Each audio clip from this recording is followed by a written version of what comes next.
Krunchy. Stays crunchy. And milk.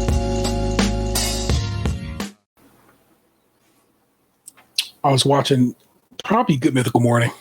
Yeah, because I think Rhett is the one who mentioned it.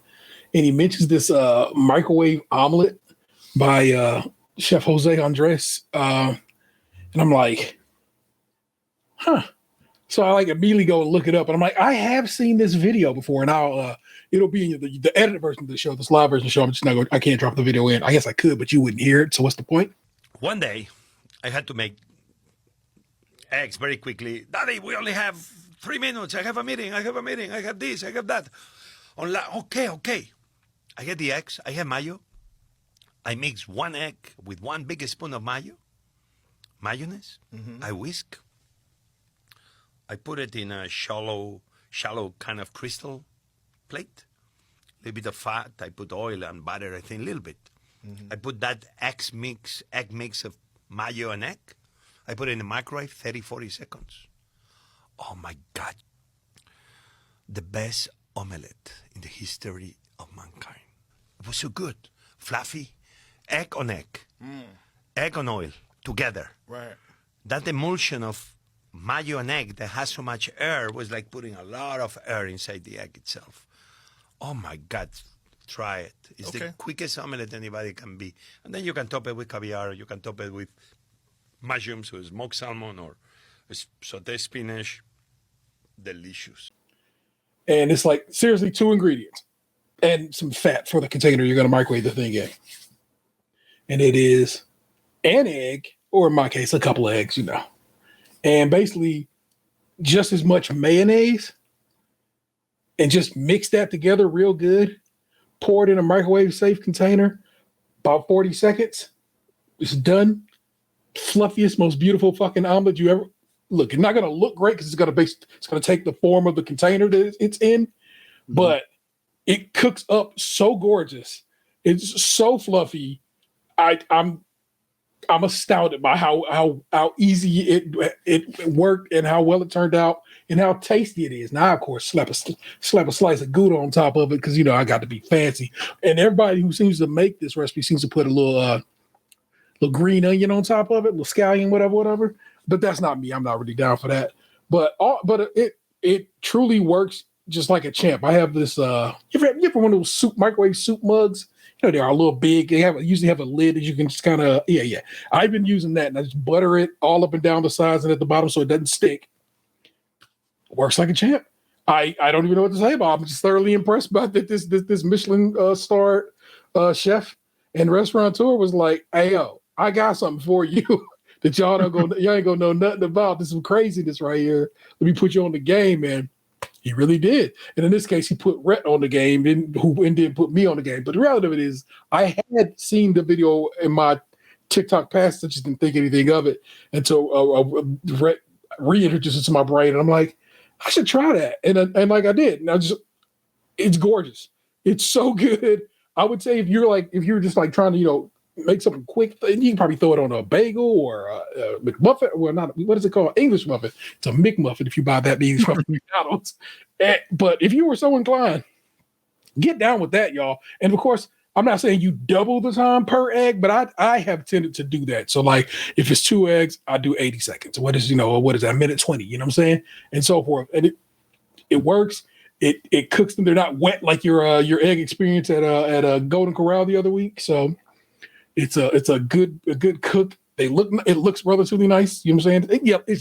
And I guess if I had more intensely yellow yolks, some eggs have it would probably be a darker coloration. But the mayo is what really kind of lightens it up because you're mixing mayo. And I bet you if I use Kewpie mayo, like that good MSG mayo, because I got Dukes.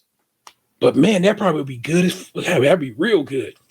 I find it to be, like I said, tasty as all get out. So I just was like, oh my goodness, what a weird thing to come up on. But I mean, what recipes, if anything, if you come across on the internet, you're just like, for real? And then it worked or anything like that there, if you have. I haven't tested any of that stuff, but I do find those videos fascinating. Same. I watched the one Anthony sent yesterday about like the double egg dip. We're making deviled egg dip, no boiling and peeling required. Start out by greasing a loaf pan and then crack in 8 eggs. And set your pan into another pan and fill it with water just to the level of the eggs. And then this goes into the oven at 350 degrees for 30 minutes. And just like that, we have boiled eggs. Take this out and let it cool. We're just gonna add this to a food processor and chop it up. Now we turn it into dip. In goes some mayonnaise, and then half a block of cream cheese, and this is what takes it from egg salad to deviled egg dip. A little Dijon mustard, a little Worcestershire, some Cajun seasoning, and some relish. I'm using sweet relish, but you could use dill if you want. Add in a little green onion and then whip it up.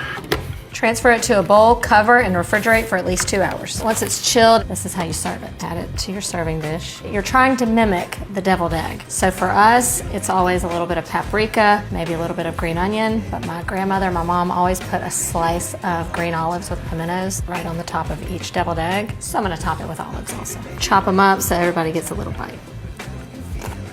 Those olives make it. It's all the enjoyment of a deviled egg with a fraction of the work. Sign me up. And I sent it to my. You didn't watch it? I guess not. Where's it? I assume it's on Instagram because that's the only one you really hang out in. Yeah, like you shouldn't even have had to ask. I'm gonna turn my volume down. I'm gonna go peek in Instagram right quick, y'all. So, well, go on. So I took the link and I sent it to I texted it to my sister, and because she's like made deviled eggs before for like holidays, and like we have Thanksgiving coming up now. Well, by the time you're hearing this, Thanksgiving may have already happened. And so I was like, oh, if she's the deviled egg person, maybe she'll want, to see this video for this deviled egg dip. Yeah. And so I sent it to her, and then she texted me this morning, and she's like, oh, are you going to make that for Thanksgiving? And I was thinking like, hell no, bitch, that's your job. Why are you not going to attempt your hand at it?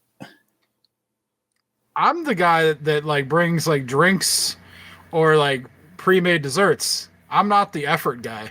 You got to make sure. Look here, man. You make sure you bring ice, because if not, you're gonna hit one of these torture chambers. You know how that lady gets down on TikTok. No, I don't, because I don't go on TikTok. Oh, Jesus. There's this woman. Her name is Sheila, English woman, and what has become her claim to fame is I'm actually gonna put this. Don't worry, y'all. I'm gonna put this deviled egg dip recipe in the chat. And I mean I'm edited into the show, but I'm also going to put the link to it in the show notes. But anyway, this woman, Sheila, English woman, her claim to fame is like, she does videos reacting to people's basic potlucks. And so somebody will come in and they'll be like, I'm Cynthia and I brought the turkey tetrazzini. And if it looks good or is well presented, she'll be like, the keys to the city, darling. Hi, my name is Elizabeth, and I brought the sweet potato casserole. The court will plant 15 trees in your honor. Next. My name's Robert, and I brought the ham. That is the most beautiful piece of ham I've ever seen. The keys to the city, darling. And forget your lawyer. You get a 2-week all-expense-paid trip to wherever you want to go with somebody of your choosing. Next. My name's Freddie, a.k.a. SKiM. I brought the beef. Death row! Next. My name's Josette, and I brought the stuffing. The pair of anguish for your prosecutor. Next. My name is James. My name is Trisha. And we brought the mac and cheese. Clemency. Next. I'm Jasmine, and I brought the alcohol. You know what? It's okay. The court finds you innocent of all charges. You are free to go. Next. My name's Angelica, and I brought the turkey, and I'm the host. The knighthood from King Charles himself. Next. Yo soy Hilda, la grandma Hilda, y traje dos bebidas. I just know Good Sis was the main event back in her day, bruv. Because did you see how she held them 2 bottles? I'm not even going to hold her. Make your way inside, Grandma, because the life of the party relies on you. Next. My name is Yoli, and I brought some ham. Nobody came to see you, Otis. Walk the plank. We came to see Robert. Next. It's Henry, and I brought the sodas. And no ice. The Strapado for you and your Uber driver. Next. Hi, my name is Beto, and I brought the veggies. That's it. The pair of anguish for you and your witness. And add that nigga that did their oil change. Next. Buenas tardes. Traemos pumpkin pie para el party. Y gracias por la invitación. Auntie, we just gonna go ahead and stone you. You took too long. Good night. But if somebody come through with some nonsense, which happens all the time, she'll be like, "Oh my, the Judas cradle for you and your Uber driver," or so forth. She'll name various torture methods, and it's hilarious. And people now, of course, are like, "Please review my videos," because they want to know if they are doing good, or if they know they did bad, they want to just laugh and get talked about by this woman. Like Chef reacts. I know, but like he's like a chef, so his I feel like his is just his matters in that it's actually reviewing somebody's, what they're doing. Whereas hers seems to just be a good time, and like I said, it's always her saying, or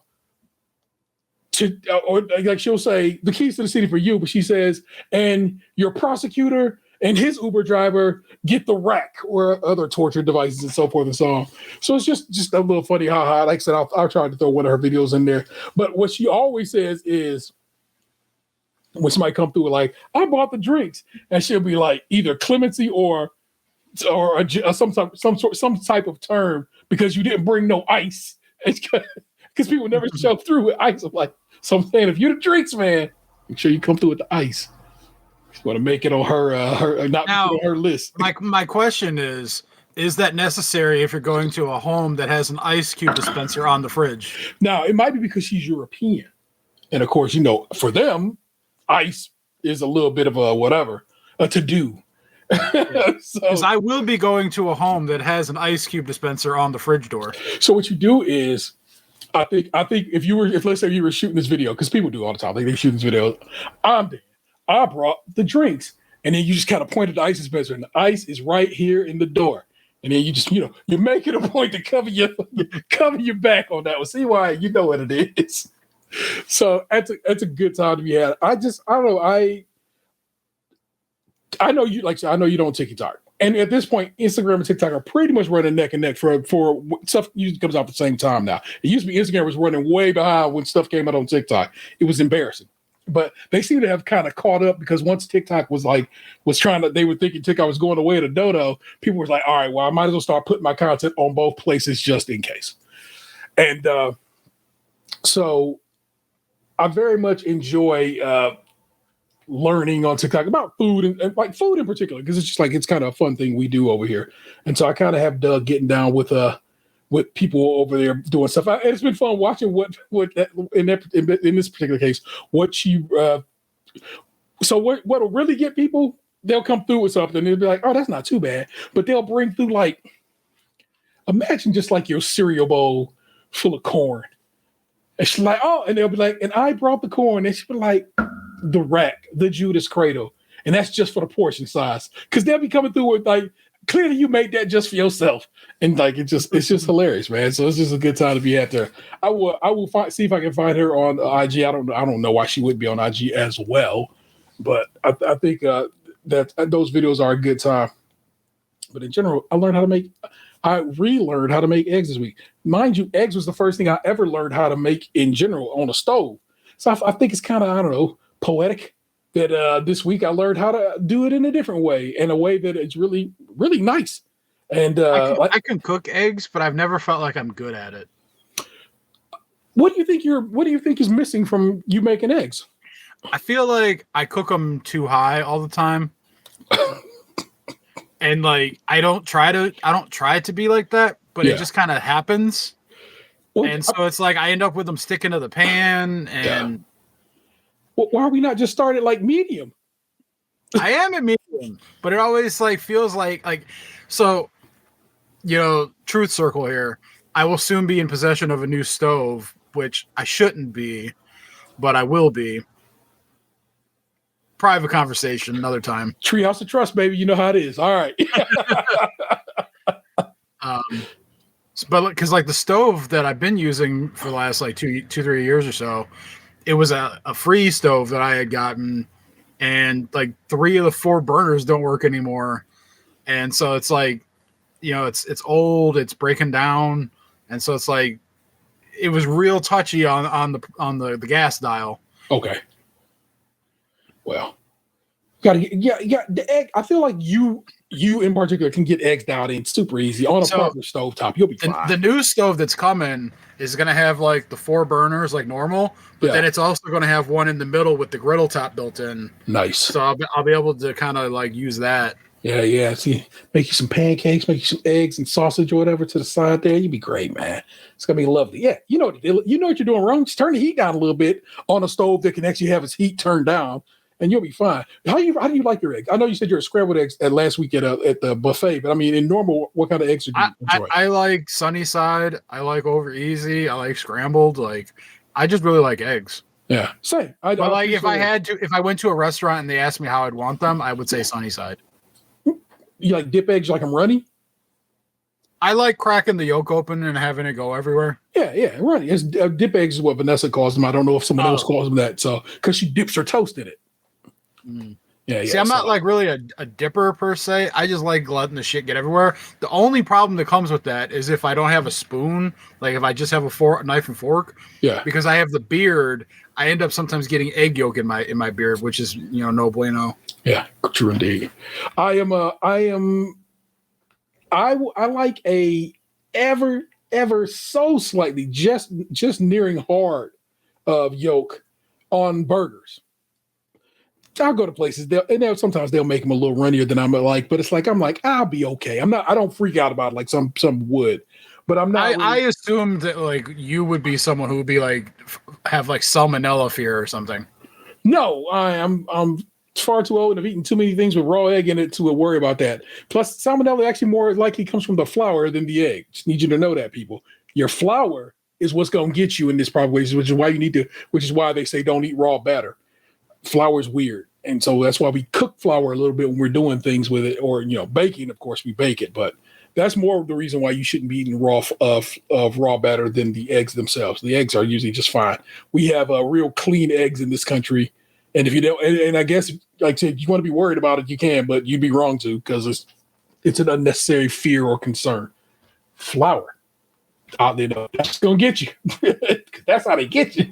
So no, I'm okay with that. You know what bugs me though? And this is where I would be worried about it. Slightly pink chicken. Oh. Yeah, that's right. I'm like, what is you doing? Cook. You gotta I'm so afraid to cook chicken. Like when chicken's cooked well is really good. Yeah. But I'm the type of person to intentionally overcook it because I'm so afraid of undercooking it. And then you'd ruin it because you overcook it. So you have to come to terms with yourself this is how long it takes. I think that's part of why I like the crunchy chicken at Chipotle so much because it's what I'm used to. But I also do enjoy their seasoning on it. So for sure. But for me it is a familiar feel. I get that. And when I see people, because I don't eat it, but when I see people eat slightly or pink at all pork, because my whole life I've been told that pork has to be cooked hard. But I guess that actually is probably wrong as well, because yes, trichinosis is a thing that you can't trichinosis. Hold on. What's the pig worms? I feel like trichinosis is a sexually transmitted disease, and I'm thinking of something else. Trichinosis ain't easy, man. Trichinosis ain't easy, man. Undercooked pork. Let's just go with that. Trichinella spiralaeus, which is a parasite, and you can also get E. coli or salmonella from it. That definitely sounds like a strain of weed. Yeah, you got that trichinella, man.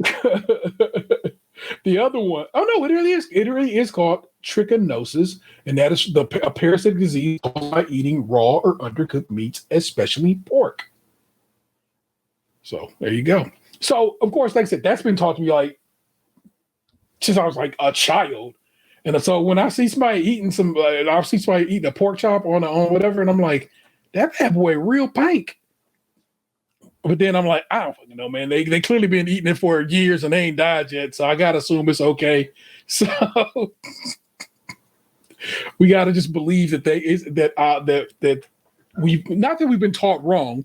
We just came from a time. They came from a time when farm animals were in much. I know people swear all the time. They're like, animals are kept in such filthy conditions in our factory farming is so whatever. But I need you. I know, and I know that you know in your heart of hearts that if nothing else, and maybe not forever, especially under this current administration, the FDA take care of their business, and our food line is relatively clean.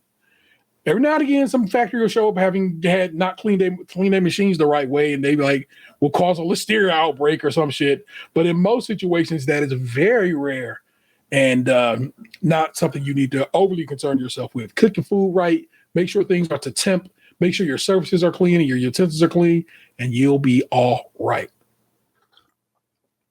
The tea finally got to a point where I could just sip that bad boy. It was too hot, y'all. That all being said, I'm gonna wrap to you. It's gonna be a good time. We're gonna get started. Okay. So let me pull up my show notes here. I'm also gonna sing to you a little bit, so don't trip. It's not gonna sound great.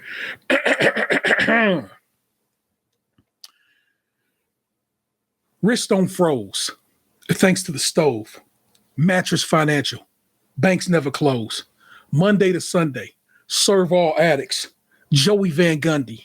Watch me work the magic. And I ain't talking NBA. I ain't even touched the bread from Jealous One Still Envy made. Problem is these guys ain't even half of what they pretend to be caught on.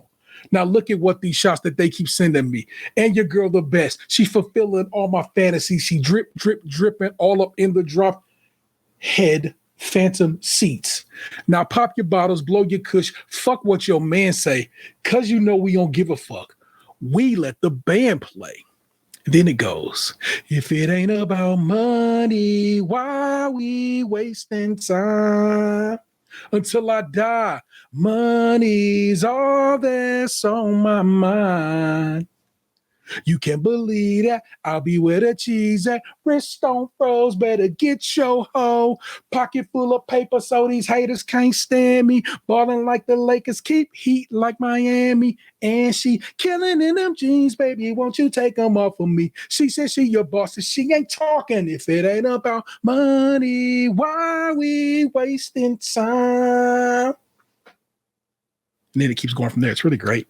Just listen to it. That's Fat Joe. If it ain't about the money, it's from his 2010 album, The Dark Side, Volume 1. But let's do this. It stays Crunchy and Milk. It's the City of Cleveland in podcast form, and we do it live every Thursday on YouTube, Twitch, and your favorite podcast services. Assuming you dig what we're putting down, consider supporting us on Patreon, where membership gets you early access to new shows. And we try it. It's our podcast where we try snacks, goodies, and who knows what else. Want to contribute to the show? Jump in the chat and share your thoughts with us and other listeners. It's episode 590, and the Mossberg Stay On Flex. I'm your host, Interstellar 713, joined by the Right Reverend Lunchbox 2099. What goes it, kind sir? Man, I saw a Pope chair the other day. Go on. I was at the antique mall, and they had a Holy Father chair in there or something. It was like a priest chair. And my buddy's like, oh, you should sit in it. And I'm like, I would never want to put my butt cheeks in that chair. It costs $5,000. And I'm like, it's ugly as all get out. And he's like, how dare you judge that chair? And I was like, look, man, only one of us here is a true man of the cloth and can actually make assertions about the quality of that chair. Facts. Let it never be said to the contrary. The Reverend said no, and no gonna have to be it. So what was it? Like a chair that goes up in the pulpit? I don't know where it would go, but it had like a table thing built into the back of it, and like kind of looked like a turtle shell that could like move. And then it had like that like velvety looking material like on the back, like where your back would go. You take a picture and of it? Then no, I didn't. Damn. Like, send me a picture of this. I'd like to share this with the listeners. It's all good. Who knew? Oh, my God. Standard Ferrets, we got a couple news stories for you. Got some Remember the Assholes for you later. Going to talk about what we watched and hung out with and played and did. It's going to be great. I don't think I really have anything for tea time this week. Let me check my notes, see if I wrote something down. Because sometimes that'll happen. I'll write something down, forget all about it. Yeah. Okay. So, and it's just a little bit. It'll be nothing. Don't even trip. But for now, let's head to the news. I should probably name this news segment something, shouldn't I? I don't know what we gonna call it, y'all. If you have an idea, hit us up. Let me know what I should call our news segment. Let me slide this over here to this side of the screen so I'm not looking too far the other way. After this is from Scene Cleveland, Mark Opera on the byline. After Bobby George threatened to sue online critics, Case Western Reserve University's First Amendment clinic stepped in. Mr. George is the only one with constitutional rights, First Amendment lawyer wrote in response to cease and desist letters from the town hall owner's attorney. Social media posts calling for a protest after Bobby George's recent plea deal with prosecutors in which more serious charges included rape, kidnapping, and attempted murder were not pursued in exchange for a guilty plea on a single count of attempted strangulation, made clear that the creators thought the criminal justice system did not deliver justice in this case. Set to the tune of M37's Crooks and Criminals, the post shared by organizers Ohio 50501 and 4 other Instagram accounts opined that George was avoiding trial on more serious charges. Followers were urged to rally against the business owner and Cleveland's corruption the following Saturday. The county prosecutor allowed this to happen. The post read, with "Nowhere" and "Fuck Bobby George" in bold lettering. Fight the rapist, boycott his business.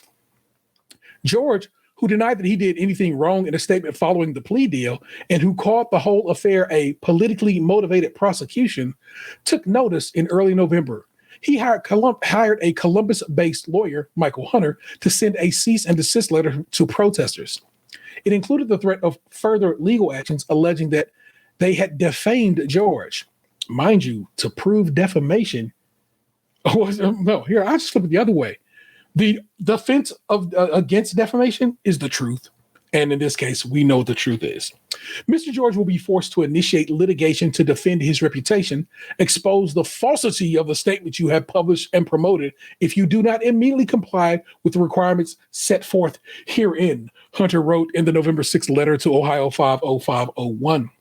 On Wednesday, Case Western Reserve University's First Amendment clinic announced it was representing Ohio 50501 and whomever else may be the target of George and Hunter's legal communications regarding the posts.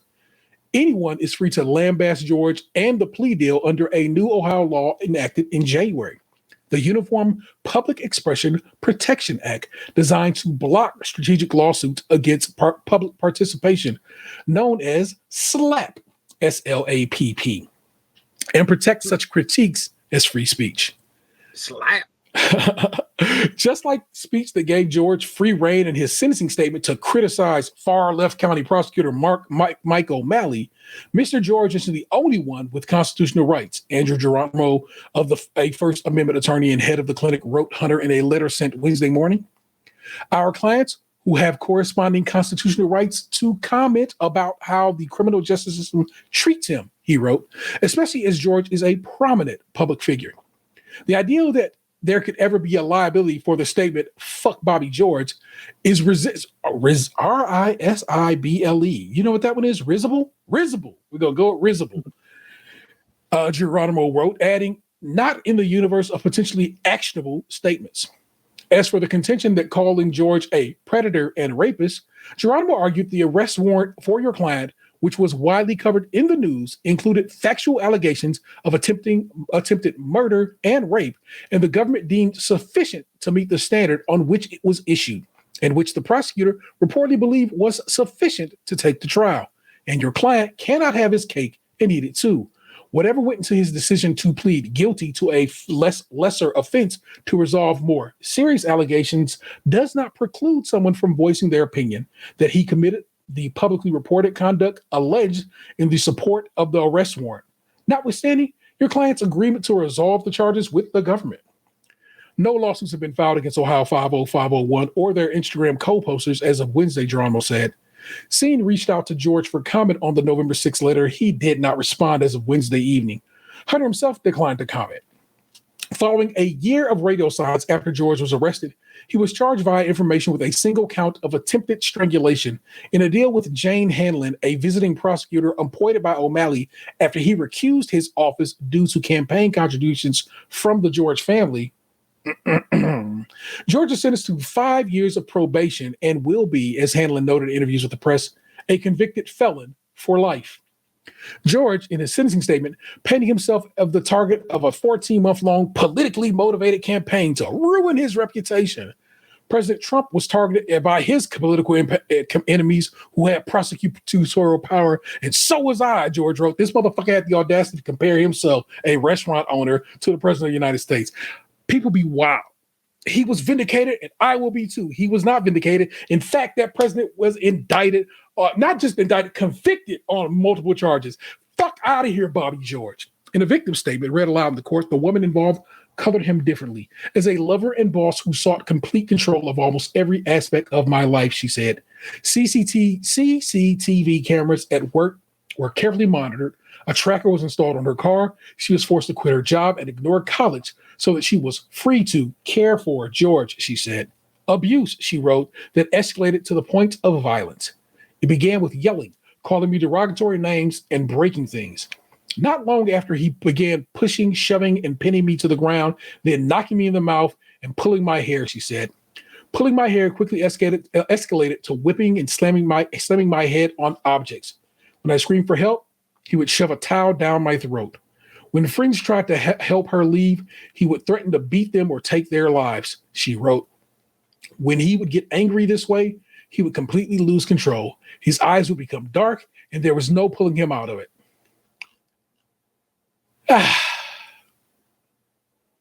I mean, that's the easiest fuck you ever.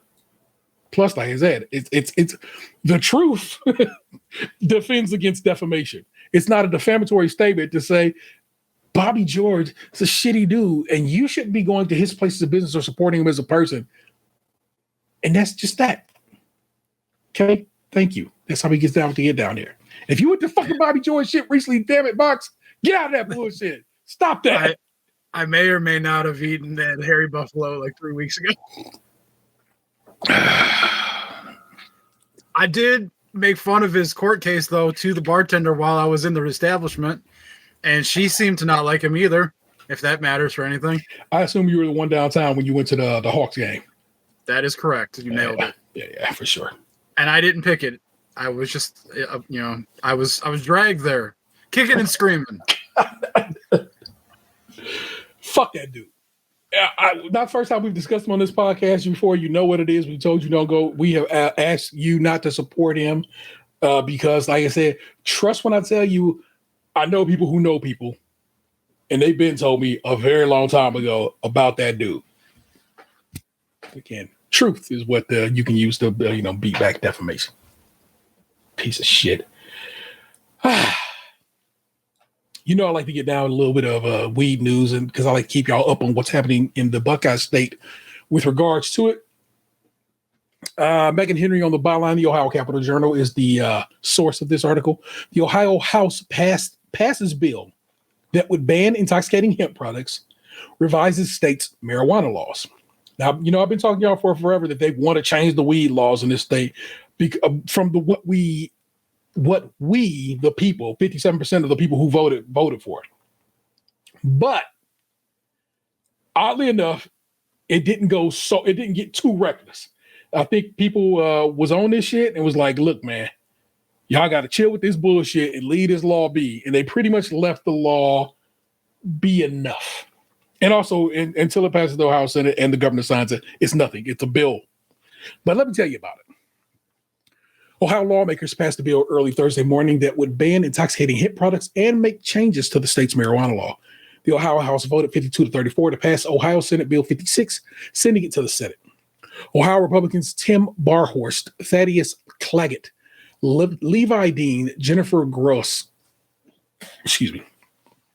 Brian Lorenz, Jason Stevens, DJ Swearengin, and Michelle Teska joined the Ohio Democrats in voting against the bill, and against the bill around 1 a.m. Thursday morning. That was literally this morning, y'all. The House vote took place after the bill was originally scheduled to go to a conference committee Wednesday morning, but the meeting did not happen until just before midnight Wednesday. Ohio State Senator Bill DeMora, Democrat of Columbus, offered about a dozen amendments during the conference committee, but none of them were adopted. The Ohio Senate has a session scheduled for December 9th, and Ohio House Speaker Matt Huffman, Republican of Lima, said he is confident the Senate will pass the bill. Is it Lima or Lima when it's the city in Ohio? Lima. Lima. Okay. Lima is in Peru. And sorry, I'm used to that version of the word. Lima, like the bean. The Republican lawmakers on the conference committee said a lot of accommodation had to be made. We were so close that things came together, and we did not want to walk away from being so close with where we're at. There's too many W's going on, said Ohio State Senator Stephen Huffman, Republican of Tip City. I think we came to a good compromise. Tip City. Tip drill. Tip City, bitch. Tip City, bitch. Huffman introduced the bill in January, and the Senate originally passed the bill in February, but the House made major changes, most notably by adding intoxicating hemp regulations. The Ohio House passed Ohio Senate Bill 56 in October with bipartisan vote, and the Ohio Senate voted unanimously 1 week later to concur with the changes made to the bill, sending it to conference committee. After the bill was sent to conference committee at the end of October, changes were made to the hemp at the federal level. If you didn't know, when they passed the bill that reopened the government, they snuck in a provision that basically says makes hemp THC, not all THC, but hemp THC a Schedule 1, and that they have a year to get their shit together. Basically, they're saying it gives them a year to basically come back to the Congress of the United States and be like, how about this? And so they have a year to get it together and figure out what they're going to do with like hemp drinks and stuff like that there in the country. But this is what the great state of Ohio is saying about it.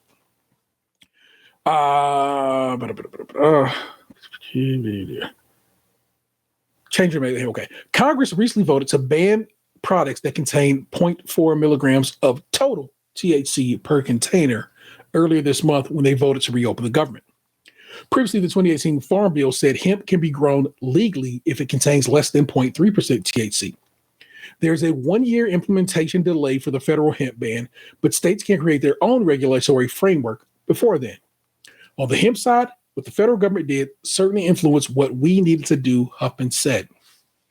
Ohio's bill complies with recent federal changes by banning intoxicating hemp products from being sold outside of a licensed marijuana dispensary.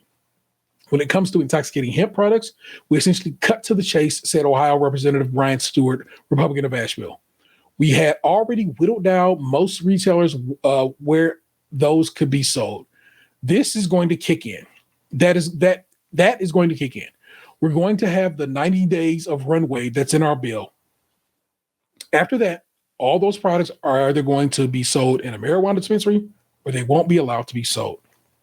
If the Ohio Senate passes Ohio Senate Bill 56 in December and Governor Mike DeWine signs it into the law before the new year,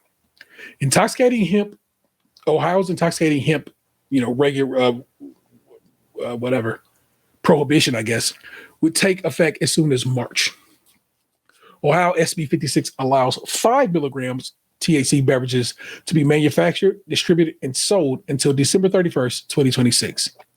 There's aspirational language in here that the legislative leaders have agreed on that says if the federal government takes action and makes THC beverages legal again, that it's our intent that we would come back and have legislation to create a structure and have legal THC beverages again, Stewart said. On October 8th, Ohio Governor Mike DeWine announced a 90-day executive order that bans the sale of intoxicating hemp products, which we've talked about on the show, that started on October 14th, but a Franklin County Court of Common judge has placed a temporary restraining order on Mike's ban until December 2nd.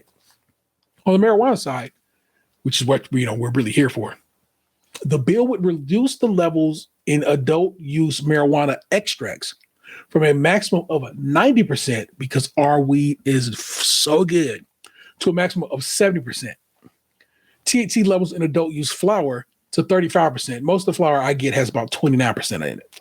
So, 35% seems fine. And prohibit smoking in most public places.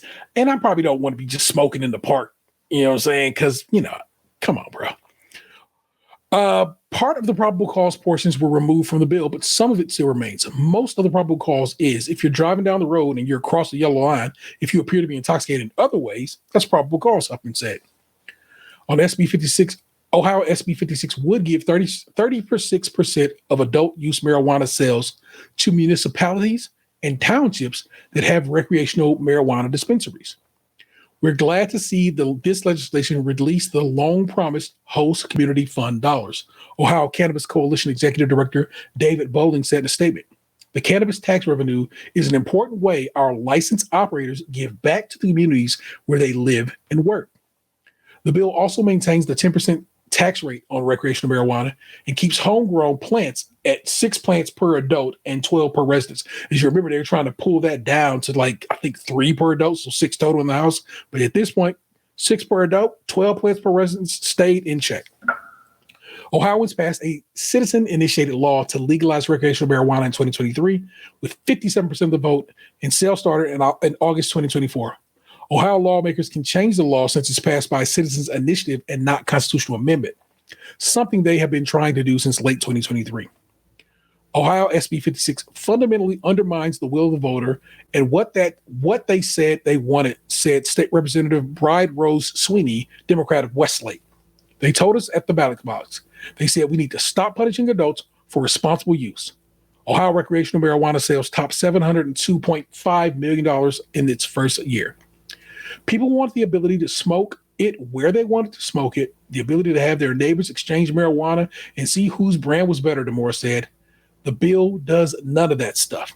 Ohio Republicans disagree. I don't think it goes against the will of the voters, House Speaker Matt Huffman said. You can say we got 57% of the vote, but is it the will of all people that you're allowed to smoke marijuana cigarettes while you're walking into a Cincinnati Reds baseball game? I don't think so. Buddy, no one wants you smoking as you walk into a sporting arena, and no one was going to light up a blunt or a joint going into a fucking baseball game. It just wasn't going to happen that way. You're just a liar, Matt Huffman. But all of y'all motherfuckers are. So piss off, Ghost. Anyway, that's your news for the week. The links to those will be in your show notes. I normally don't read you all of it, but like I said, that was one there where I felt like you needed to hear the whole shebang. So that is what's up. But now it is time. I hand the reins of the show over to one of its founders, and that is this guy. And his segment is called Storytime with Lunchbox, and it starts with this lovely bit of a good time that I've yet to get sick of. So, I hope it's like the Wonder Years where like you got me like playing in the front yard by a white picket fence, and then like me looking lovingly into like my crush's eyes as I kiss for the first time, and then all of a sudden I'm getting on a boat to war. And then, I thought it would involve books in some way, story time, but damn. Wow. Yeah, I mean, I guess reading Rainbow works too.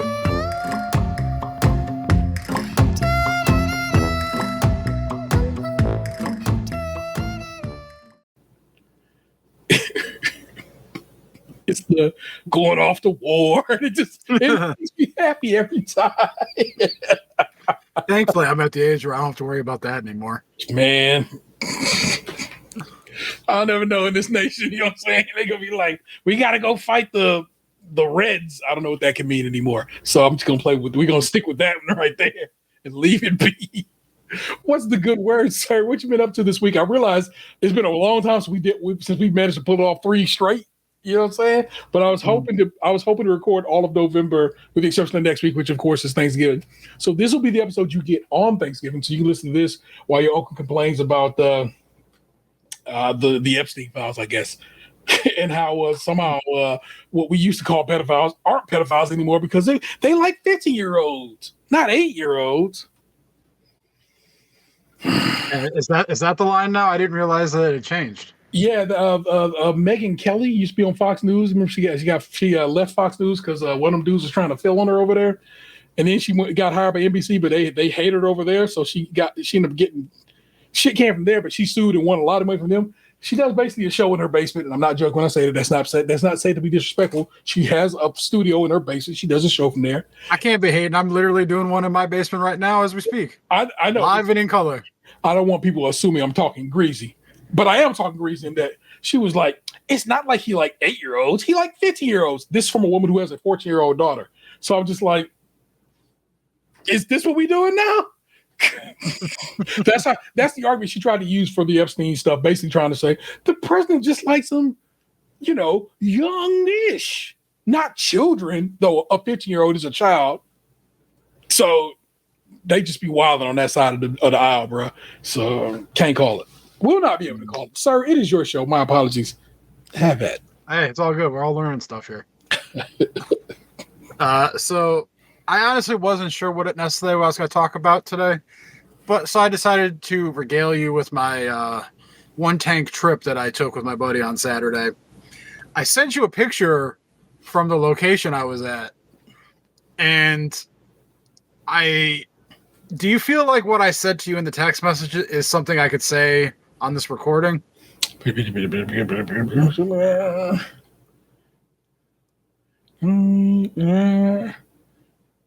That's just money. Let me jump over to the other one. It was the one with you and Anthony. Okay. All right, hold on. It was the picture of the facility. Gonna scroll. Oh yeah, that's definitely yes. You can say that because it's a factual statement. And again, the truth is defense against defamatory statement, y'all. And this is a truthful statement my man is saying. Go on. So, as I've talked about in the past, me and my buddy sometimes we go on little trips to go try food at places we see on Instagram videos.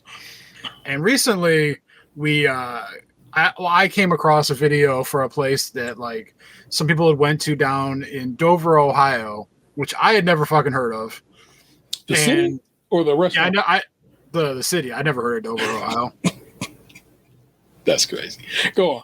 I mean, is there a reason why that's crazy? It's just like I don't know. I, as a young person, and kind of as an adult, just read maps all the damn time, especially when we first started talking about moving to Ohio. So I know so many cities around this state because I used to read maps for a good time. I'm weird. I was a social studies student who won a lot of awards. Yeah. I have a pretty good idea of like the highway down to Columbus. Yeah. And then like the highway going towards like Michigan, Indiana. And then like when you get down like near Cincinnati, I know some of that. Yeah. But everything like southeast, I couldn't tell you what it is. I know it's some Ohio down there, and then you get far enough and there's some Virginias. But it's kind of Dover's, Athens, all them cities over that way in the southeast portion of the state, right? Isn't Athens like off of the highway, like off 71? I'm just saying, like, if I were to pull up a map, which I'm about to totally do, you keep going. Like, you were the one that was saying you're Mr. Map. Like, what are you asking me for? I thought you'd have this shit memorized. No, I'm saying I thought you could tell me longitude and latitude and everything. No, it's why I know city names. That's all I'm saying. I know city names. Oh, I thought you meant like you can Carmen San Diego that shit. Ooh, no. Okay. Well, I apologize then. Well, anyway, so we went down there, and the place is about like an hour, 15-ish minutes away from my house, depending on speed, traffic, and whatnot. And as soon as we got like into the area it was at, I was like, okay, so this is like small town. It's gonna be white people around here. Like I could already tell. Like this is a white people place. And sure enough, it held true. It had like that like town square kind of feel about it, where like the little shops and stuff with like the street parking in front of it. Like back in the day, how people put their horses in front of the shop. Yeah. Now it's cars. It was that, and the restaurant, like we go inside and like all the booths and stuff were kind of taken. So we ended up sitting at the bar and we were talking to the bartender, and he said that the place used to be a bakery, that like they've only actually been a restaurant for like about a year now. And like the way that the restaurant was kind of like advertised, I felt like it came across in the advertisement as like, oh, this has been here forever and this is what they do and yada yada yada. But no, The place has been there for about a year, and the guy who owns it based it off of stuff his grandmother used to make, or memory of her or whatever. So it's kind of like a memorial of sorts, not an actual historical place. I mean, technically, the facility itself has been Facility, there. yes, but not the restaurant. Yeah. So the picture that I was alluding to when I was asking T earlier, when we first got there, I had drank an energy drink because I actually did 2 hours of overtime for work last Saturday morning before my buddy picked me up and we went on this trip. Yeah. And so I had drank, actually I had drank one of these. The Ghost, what flavor is that? Orange cream. Okay. And so, I had to do a caffeine tinkle when we got there. All right, tell me where Dover's at. I'm trying to find it on this map here.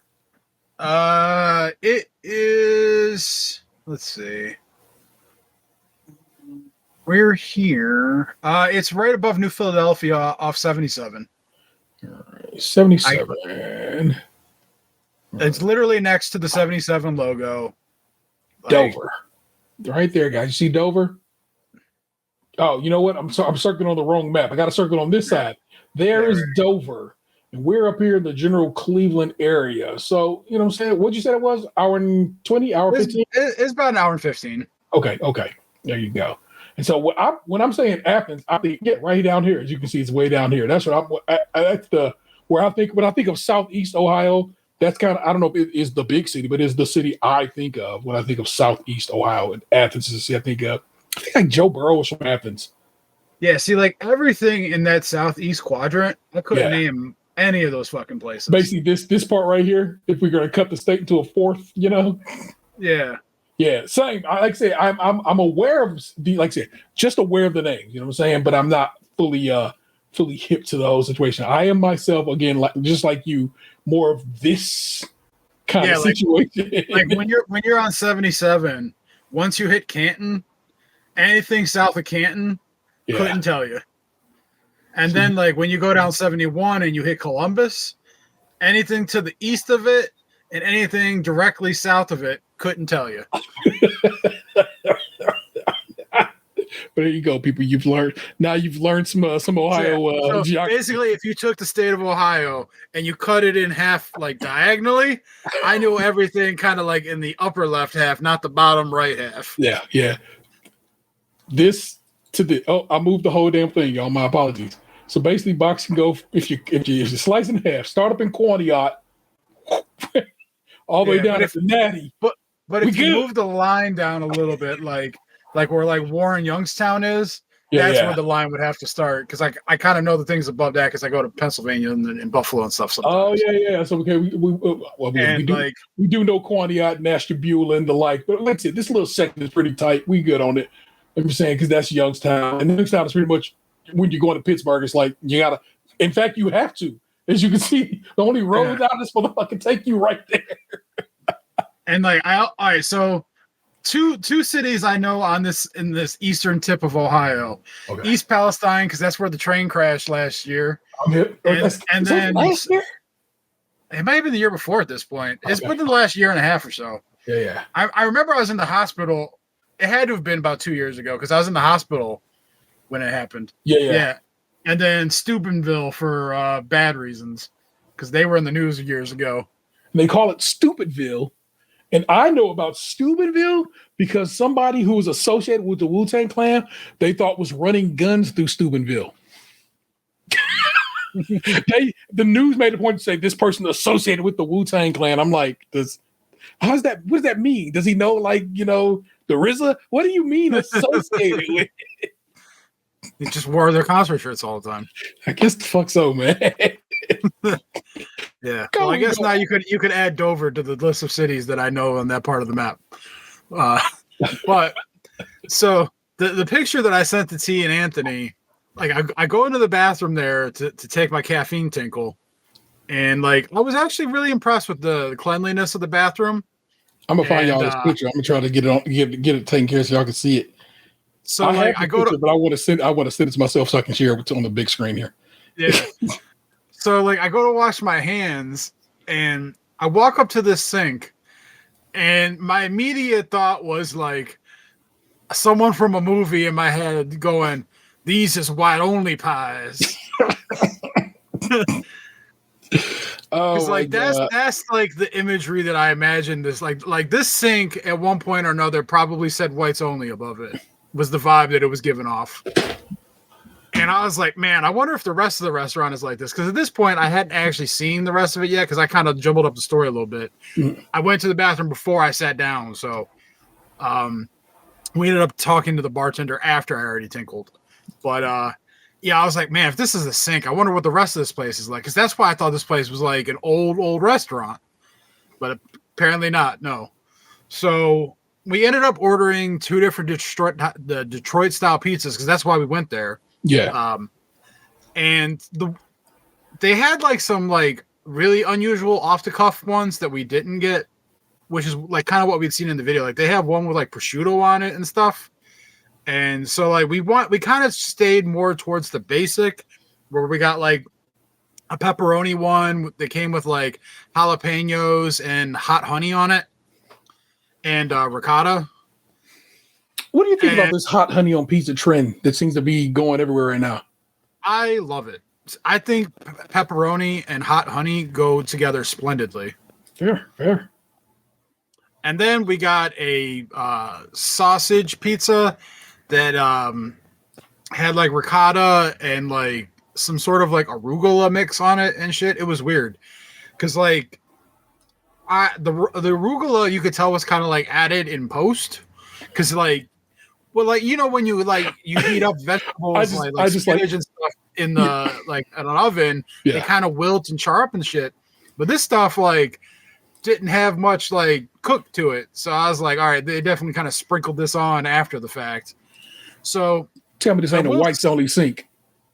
Yeah, I mean, look at that shit. That sink definitely saying whites only. At some point, I'm telling you. Man, this is not wrong. That garbage can look like it's been around for a little bit too. Yeah, they definitely tried to like put this shit into like a time capsule. Jesus Christ, that's it's weird to me though too how they kind of like tried to like colorize the sink and then it's like chipping away. I can smell that bathroom, bro, based on that linoleum floor and that garbage can. You would think so, but like I said, it was clean in there. Oh no, I'm not saying it has a funk. It has a smell that's a place that used to have the old. Remember they used to have the powdered soap dispensers. No. Oh my God, it'd be a soap dispenser. It was kind of shaped like a hot air balloon, right? And you'd push it, and like a powder would come out, like a powdered soap would come out. That's what you have to like lather to like get it to do its thing. And basically, just basically crispy and crunchy. You had to get it with a little water first, and And I kind of remember that being a thing in Beverly's back in. I'm old, man. I'm like, well, I'm only 10 years older than you, but I know. But them 10 years could be doing a lot of work, you know. If you know about powder soap, again, let me know. I like comparing notes. This is like when I learned about Tussie. Powder. I'm gonna look up powder soap dispenser. You're gonna be like, I've seen that before. Maybe just it didn't have soap in it. Well, so and then I got ginger beer. I was like, I'll be honest, I was kind of shook when I sent you the picture of it and you were talking like you had already had it. I was like, damn, has this man just had every ginger beer known to man? I have. I really have. I've been trying to find. So, okay. So, you know, Goya CEO is one of them Trumpers. So I was just like, I'm not trying to support Goya no more. I kind of came around on this in that most of it, in fact, most of their employees actually have been like, fuck our CEO and his bullshit because of this. And because I know they're out there, they're the ones who are actually trying to make this product and share with their people. It's a cultural thing. I was like, okay, I gotta just side with the people on this one. Yeah, he's a fucking shitty dude, but it's not him making the goddamn product. So I had to just kind of release that. So that's why I went back to drinking Goya, not feeling too shitty about it. But yeah, when I was trying to find a replacement ginger beer that hit the spice levels of Goya, I've tried them all. Now I can't say them all, but it's only a few that I ain't hit. So yes, I have. All right, well, I'll have to remember that for the future. So The pizzas were okay, but like we kind of talked about it after when we were leaving. Yeah. And we were kind of like, it was fine. Like, would I come down? Would I do the drive again just for the pizza? Probably not. It would have to be like I was in the area getting pizza and we did something else. Yeah. That looks like a light bulb. And it's a powdered soap. See that little screw at the bottom? You push that up, right? And it would lift something else that was in something up that's in the distributor. And they said the powdered soap would fall around the sides of that and into your hand. Yeah. If you know, you know. And if you know, let us know. I can say with absolute certainty, I have never seen one of those in my entire life up until this moment.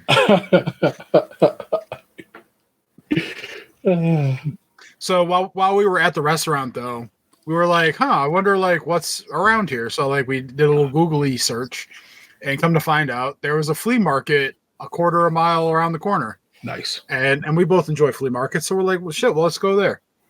So we headed over there, and when we parked the car, we were walking to the building. I noticed how like the air had kind of like a industrial funk about it, but it like it smelled kind of like if someone had just taken the outside and then tried to pump like fragrance into it like a casino. That's kind of like what the air in this town smelled like, which I found to be really odd, but luckily I wasn't outside too long for it to like really latch on, but it definitely had something in the air. So we go inside, and the place was really, really big. A lot of booths. Like, it had like the size like it used to be a Kmart or something. Like it had like a department store kind of size about it. And the outside kind of looked like I could imagine a big K sign on the front of it at some point. So my buddy bought a couple random ass things from some booth up front. And then I spotted like a booth that had a couple like decrepit old men selling coins, and so I made a purchase from the decrepit old men. Always support. Yeah, I had hit the ATM because they only accepted cash, of which I didn't have enough to make the purchase. Fair. So I had to pay the $6 ATM fee, which hurt my soul. Suck my dick. No way. Yeah, well, I had no other option. It was that or not make the purchase. Oh my gosh, that is just trash. Sir, can I just Venmo you? Of course not, because they're old men and they don't have that, do they? He could barely hear me when I was telling him what I wanted. So I was like, yeah, they definitely did not have Venmo. Because when I asked him if he accepted anything other than cash, he pointed and said, there's an ATM right over there. And I went, all right, so this is how this is going to be. Damn, straight hustling you. Yeah. And that AC, they know it too. He got barely fucking hear me, but he knew where to point to the ATM. For sure. I'm saying a $6 ATM fee is them just hustling people. Mm-hmm. And I guess going forward, if you ever that becomes one of your your stomping grounds, to stop somewhere in Dover and hit the ATM up. Yeah. I'm trying to find out any kind of history of Dover, and it used to be a canal city apparently, but I'm trying to. I see nothing that says Dover was cool for this. Yeah, like I didn't see anything that like stood out as like, oh, this is a reason to come here. Yeah, like I saw 2 cops pull over somebody in the square while we were eating. Like I can see that across the street. That's a good sign. I saw like an old church. There was like a tattoo parlor that apparently had done the tattoos on our bartender because he was showing us like his like shoulder. He had kind of like a piece of armor drawn onto his shoulder, like if it was like a Viking or something. Okay. Then like once you got outside the square, it felt kind of like one of those towns that Old Industry left behind. And it wasn't like I didn't feel like I was going to get shot at any moment. It's probably not, and it's not that kind of Ville. It's just like just country as hell, right? Yeah, it had kind of like a place that like was on its way to like progressing with the rest of the world, and then kind of like got stuck a little bit in certain ways. That's what it kind of feels like. For my true crime fans, Mark Dean Schwab, child rapist and murderer, is from Dover. Oh man, my favorite. Pixar animator Bob Peterson. Oh, who did he rape? We hope nobody. Playwright Elliot Nugent. I don't know who. Playwright, producer, and actor Elliot Nugent. I don't know what he's been in, but yeah, I'm not familiar with his game. I'm gonna see if I can see him somewhere because he has a wiki. Yeah, so while you're doing that, like I said, I bought some coins from the old man, and then I found there was a booth in there. I don't want to really call it a booth because that makes it sound small, but there was like a storefront in there that was definitely like the hobby shop of the flea market, where they had like Pokemon cards and collectibles, vintage toys, all that kind of stuff. And me and my buddy, like, we found the Magic cards, and apparently, like, so the shop, I'm assuming, is like a father-son setup of sorts, because the son was running it, and when I say son, like, he was probably in his early 20s. Okay. But like when my buddy Venmo'd him the money, it went to like what was his dad's account, I believe, based on the way the conversation was going. But he apparently had recently come across like a couple Magic the Gathering collections that he had purchased to put into the shop. And I'll just say he was charging really good prices for a lot of the stuff because I ended up spending a bunch of money with the kid. And he gave me a deal on top of it I didn't even ask him to. Nice. I went to hand him $140 because I handed him $128 of what he was charging, and he's like, "I will just call it 120." And nice. I was like, "I ain't gonna fight you, man." So like, his niceness would be one thing I would consider going back down there to like check out their shop again. Yeah, and try a different pizza, even though I didn't think the pizza was that great. Are there other pizza shops? Or you said you go back to that whites only pizza spot? I'd go back to the whites only pizza shop to try like two different kinds of pizza. Like I tried the prosciutto one, and my thing with it is like I feel like they just needed to cook it a little longer. Like I want the sides to be a little more crispy. Yeah, I feel like they just like need to put it in for a little bit longer. And maybe that's the kind of thing that I could ask in the future of just like, hey, cook that a little harder. Just make sure that the sides are a little crispy. Like put it like put a little color on it, you know? If I bounce back to your recent buddies trip, what was wrong with that pizza? Was it undercooked as well? It was undercooked. Like I feel like they needed to go a little harder. Because like when I brought the leftovers home and I reheated them in my air fryer, they were exactly where I wanted them after a few minutes in the air fryer. I just feel like these places are undercooking it a little too much. Like Detroit style is supposed to have like the crispy edge, and part of the house made. And it's like they're really not giving it the full crisp I think it deserves. Yeah. Fair enough. I'm so sorry for calling that place a whites only pizza restaurant. I need y'all to know the great state of Ohio was the spot slaves ran away from the South from. It was one of those spots that we as black people came to escape the South. So I'm not gonna say Ohio was great with black folk, but they did try to make sure they helped make sure folk got free. And I'm gonna assume Dover, being on a canal city, was probably on the way out for some enslaved people, because that's just how it's located amongst the tributaries of the state. So yeah, like I have no reason to think the people there were like racist or anything. Like I didn't see anything. That's crazy. why I wanted. I just like when I saw that sink, I just pictured Jerry Jones hovering over me, like just in the background of a picture with some dogs. Fuck Jerry Jones, y'all. Have you ever seen that picture of Jerry Jones? Yes, I have. Yeah, that's what comes to mind. And for that, right? Fuck Jerry Jones as an owner. Fuck Jerry Jones as a GM. It's just fuck Jerry Jones. It's a lot of motherfuckers got to get it on site. He one of them. I'm telling you, because he ain't never really answered for it. Never really has. He's just been like, oh, what are we gonna do? I was there. Yeah, but don't read into it. I'll get back on the field. Don't ask again. Just feel a bit slavey to me. That's all I'm saying. That's all I'm saying about Jerry Jones, and probably many other owner in the league. Just feels that way. Therefore, no defamatory statements this way, y'all. Feels that way, not is that way. Dover, Ohio. Cut to video of Jerry Jones flicking off the crowd.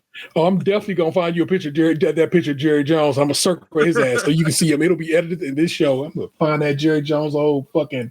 He's definitely reached that like I'm gonna die in the next like 10 years probably stage. Yeah. So fuck it, I'm just gonna do whatever the fuck I want.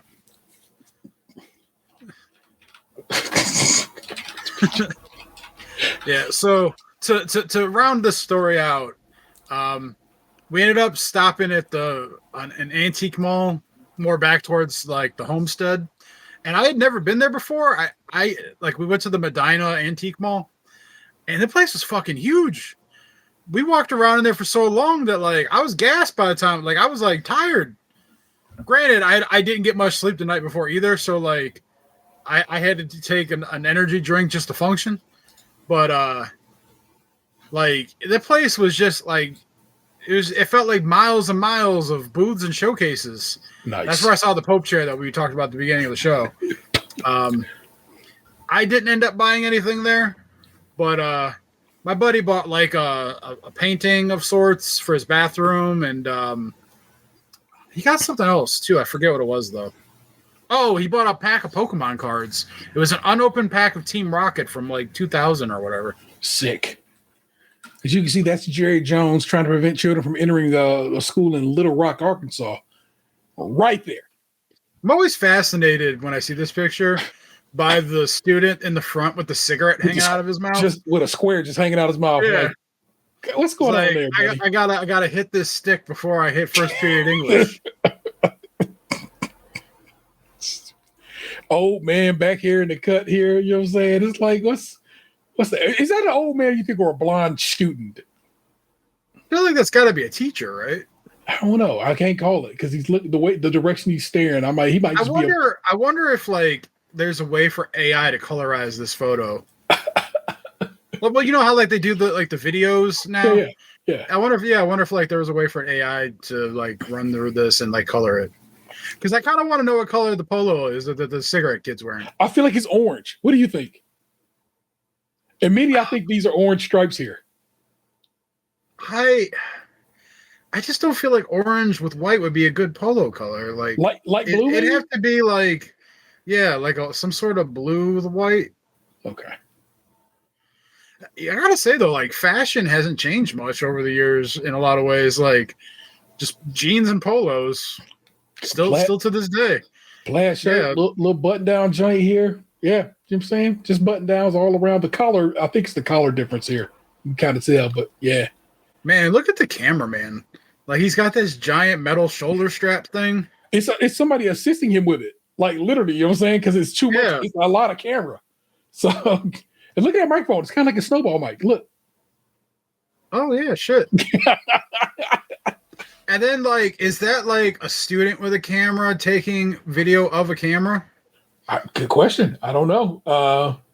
But maybe just another cameraman shooting from the other way, so you can have both angles.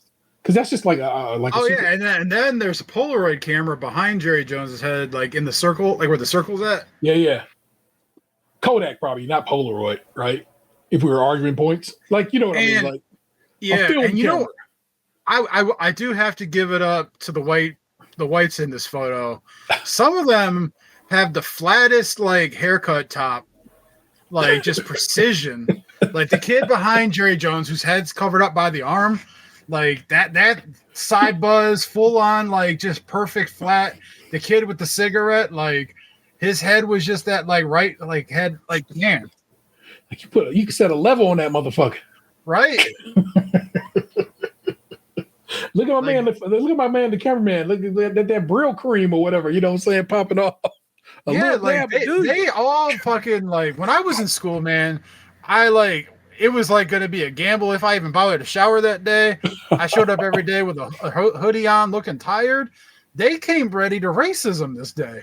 Ready to racism is indeed your show title. It cannot be anything but that'll probably be your show art. This picture right here as well. Ready to racism. Holy smokes. Well done, sir. Well done. I had a shitty title for this week's episode. I was very unhappy with it, but I was just like, I got to do something. I got to get this show posted. Ha! Ready to racism. Oh my gosh. Let's just right click and save image as so we can have that contained already, y'all. Thank you so much. I'll have to go back looking for that. That's a done deal. And then I'll put some writing on it. And guess what? It'll be our show art. Love it. Love that for you and me. It went from, I was saying I was going to edit it into the show to now it's just going to be the show. So that's fun. Where was that? You said it was in Medina, the little mall, whatever. Yeah. Antiques Mall. Yeah. Pope Chair Antiques Mall is also a pretty good title. I just want you to know. Pope Chair Antiques Mall, Pope Chair Antiques Mall is your alt title. Antiques Mall, Pope Chair.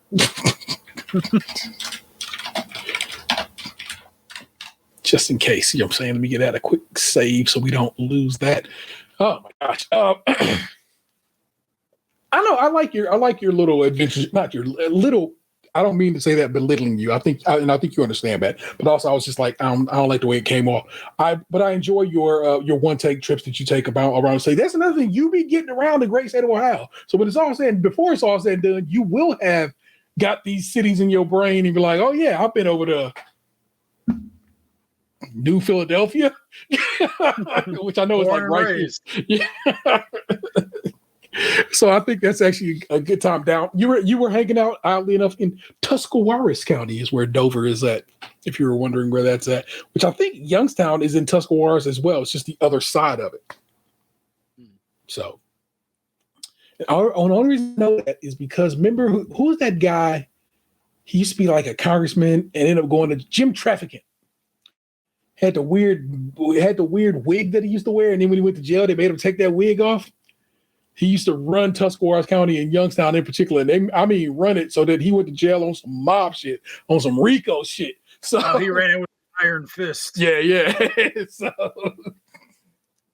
if you remember Jim Trafficant, y'all, I think he died in jail. Trafficant. Man, I can't believe I pulled that one from the hat. That's an OG right there. Only name I would have been able to muster up would have been Dennis Kucinich. Another OG. Oh my gosh, I'm gonna show you this guy, and I want y'all to know this is a wig, and it's a terrible wig. I know I keep sharing the screen, y'all, but I mean, just like I said, this is the conversations we're having. And F11, so y'all don't be seeing everything going on my top of my screen here. I just need you to see Jim Trafficant. And this is he. I don't know if you remember that guy, but that wig is terrible. And when he went to jail, they made him take it off. But see how far above his head the wig is? Like that is a bald man. I'm not knocking him for being bald. That's whatever. To me, I would have rocked the bald, but not Jim. Jim got it at the age of 73. Yeah, Jim rocked the ill-fitting wig instead. It's not every day you see a politician actually go to jail. Yeah, he caught like a real case. You know what I'm saying? Oh man, Josh Allen just pulled a Shedeur Sanders. In that he ran backwards for 27 miles and then got tackled. Oh, Josh. I'm not a fan of the Bills, so worry not at all. That's just a general, not a hatred, because I hate some teams. I'm just not a fan of the Bills. I don't have anything negative about the Bills. There are Lake Erie brethren. They get way worse snow. Yeah, I was thinking the other day because I watched videos on YouTube before of like the houses that in Buffalo that have like the heated driveways to melt the snow. Yeah. And I was thinking about like how that's got to be a drain on your utility bills. I think I would think if you get a proper for your situation, if you get a solar panel in your garage and the battery setup, it usually comes with solar panels because oftentimes it's like a 2-and-2 situation there.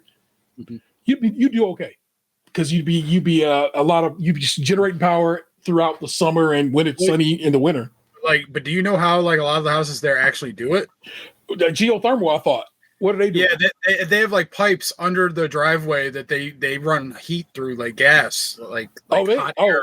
I figure they were just doing geothermal because we have, how we have steam that comes up from the grates all around downtown.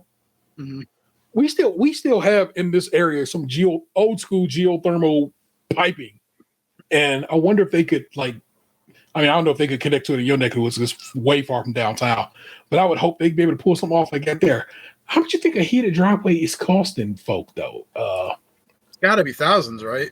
I mean, to buy the. I mean, I remember run it. that there was like a Cavs player or coach or something back in the day that had like the house and his wife wanted a heated driveway, and then he like got it installed, and then he like left like a year later or something. Oof. Let's see. Heated driveway cost breakdown. What to expect? He running a heat. This is the AI, so let's not take this as gospel. They say running a heated driveway typically costs from $120 to $600 per season for 1,000 square foot area, depending on the system, climate, and uses. Hydronic liquid systems are often less expensive to operate, while electric systems cost vary significantly based on how often the system runs. Hydronic systems use heated water and antifreeze. So it's basically like, you know, how people have water-cooled PCs. Mm-hmm. I feel like that's what that is. That's a system that's going on in there, but that is usually powered by natural gas, and gas prices be kind of all over the place too. So there you go. And they actually have a link I can hit, so I'm not having to depend on their nonsense. This is from BobVila.com, who's explaining. He's explaining a high-end heated driveway would cost you installing one about $25,000, and this is from about 2 years ago. No, that's the high end. That's the top of the high end. The national average is about looks like about $12,000. So that's half still, as much. Man, that's still a lot. No, that's a roof. Yeah. It's convenience and driveway and so forth and so on. I would love it. You know what I'm saying? If we could have heated driveways and sidewalks and streets, you know what I'm saying? All this shit, heat it all up. Like I said, one of the reasons we had to pay companies is because we decided that's the method we was going to do these things at. You know, this is not how the system has to run here. We decided that was how it's going to have to run. Just need y'all to know that, okay? Socialism is a thing. We can do this a whole nother way. We decided capitalism was the way it was going to be. Do this the hard way or the harder way. Yeah. I fuck with it. Yeah, I would love that. I'm not saying that's something you should, you know, I don't think that's anything you're even considering doing. You know what I'd really like, though? No, definitely not, no. You know what people do, though? Like the heated bathroom floor. Oh, yeah. I'm always kind of jealous when I watch those videos of people that live in like the tiny homes and stuff, or like in their vans, and they talk about how they ran heated pipes under the floor to heat the floor up. Yeah. I'm like, man, that sounds like fucking heaven. I feel like that might be a better price and to run it situation, but I'm not certain again. So heated floors, heated bathroom floor only. I didn't say the whole situation. I feel like it's something you could do if you were so inclined. If I was going to go down that road, I would remodel the whole bathroom, which at some point I probably will. Yeah. Because like my windowsill is trashed. Like when the sealant got redone on it, it didn't get done on there right. Yeah. And so like water got in, and so like it's dry rotting out and stuff, and it's going to need replaced at some point. And then like I've got like that old 1950s like yellow bathroom tile and linoleum, and What would you? Let's go ahead and walk it. Here it is. Let's walk it. What would you do different? How would you expand in either direction if possible? Like come down the hall a little bit. I think that's the only direction you can kind of get moving unless you take over the other rooms like this way. Can't really like expand it at all because it's in between both bedrooms, and the door to exit the bathroom is right at the beginning of the door to go into the one bedroom. Yeah. I think I would just take out the bathtub and put like a stand-in shower. You wouldn't get a nice bathtub that is your bathtub, you know what I'm saying? Like the king of, like the one in Toronto we had, you know what I'm saying? It was so nice. I don't really have bathtub space bathroom though. Yeah. Like my house isn't like that big where like, there's a reason why my kitchen's small and like it's not made for like luxurious living. It's made for like grit and grind living. Mm-hmm. If you didn't need that, if you didn't, have somebody in there, I guess that other bedroom though, man, you could like, all that could be like, unnecessary. Like, boom, this is the bathroom. I got a sauna back there in the corner situation. I don't know. It could be like live. That's all I'm saying. But that just seems like a waste of space. I mean, because then it's like, what if I ever go to like sell the house or like move or whatever? How am I going to justify a giant fucking bathroom like on the open market? Like, who's going to not want? giant, just bigger, just this way a little bit. You know what I'm saying? I mean, the bedroom's already small. I can't make it any more small. Like any smaller. Then it becomes just that's an office or a small bedroom. If you say that's how you hustle that. But this bathroom has a lovely tub. You know what I'm saying? It's recently remodeled. So what is on? This seems like a lot of money and effort to like put in a bathtub that I'll probably hardly ever use. I'm not necessarily saying the bathtub, but I'm just saying a nicer, more comfortable bathroom situation for yourself. The only way that would happen is if I bought another house. Fair enough, sir. Which in this market, probably not going to happen anytime soon. Within the, like, if ever. Hey, may it happen if it's supposed to. It may be the loveliest bathroom ever. Fucking BS.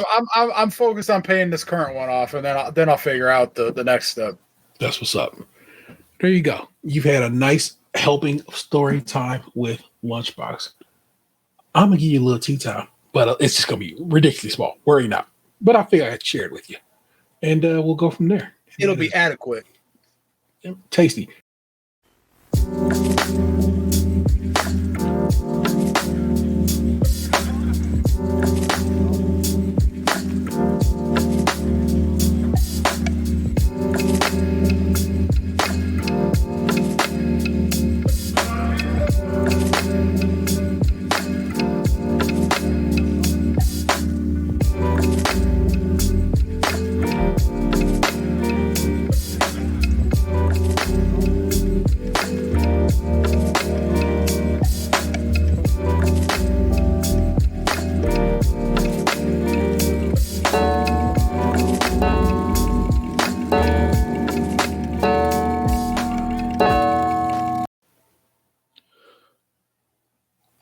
That last part where there's tea spilled near the keyboard literally happened to me as I sat down to film this show. Can you see that tea stain right there? I was like, oh shit, I had to come and soak up the tea right quick.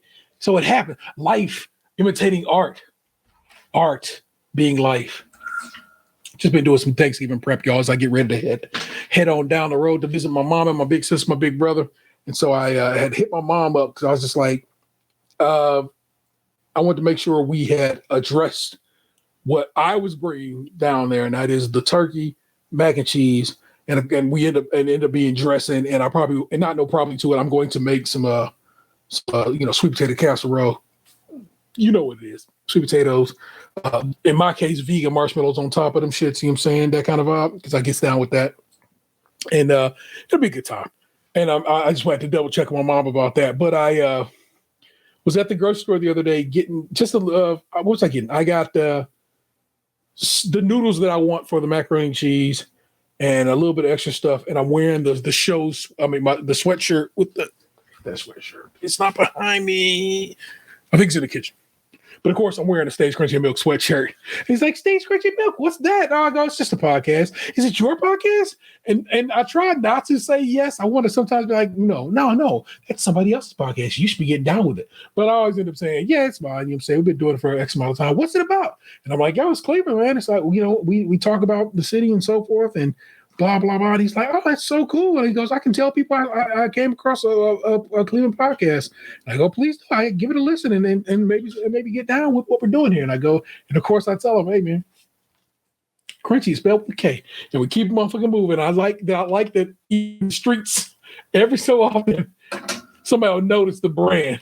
I get to hustle it just a little bit, and I get to share with the folk. So, hey, man, if you met me at the grocery store the other day, talking about this very show, I hope you subscribed or at least gave it a listen or watch, because I dig that, man. But I'm excited to head on down south. I talked to my son, my oldest son. He's going to be here in town because he can't get time off work. And I was like, hey, man, could you just hold down the house for me? And he said, yeah, he would. And I told him I'd make him a little personal macaroni and cheese. So he'll have one for himself here. So it's gonna be nice. You know what I'm saying? I'm excited about it. I'm actually probably gonna start cooking Monday.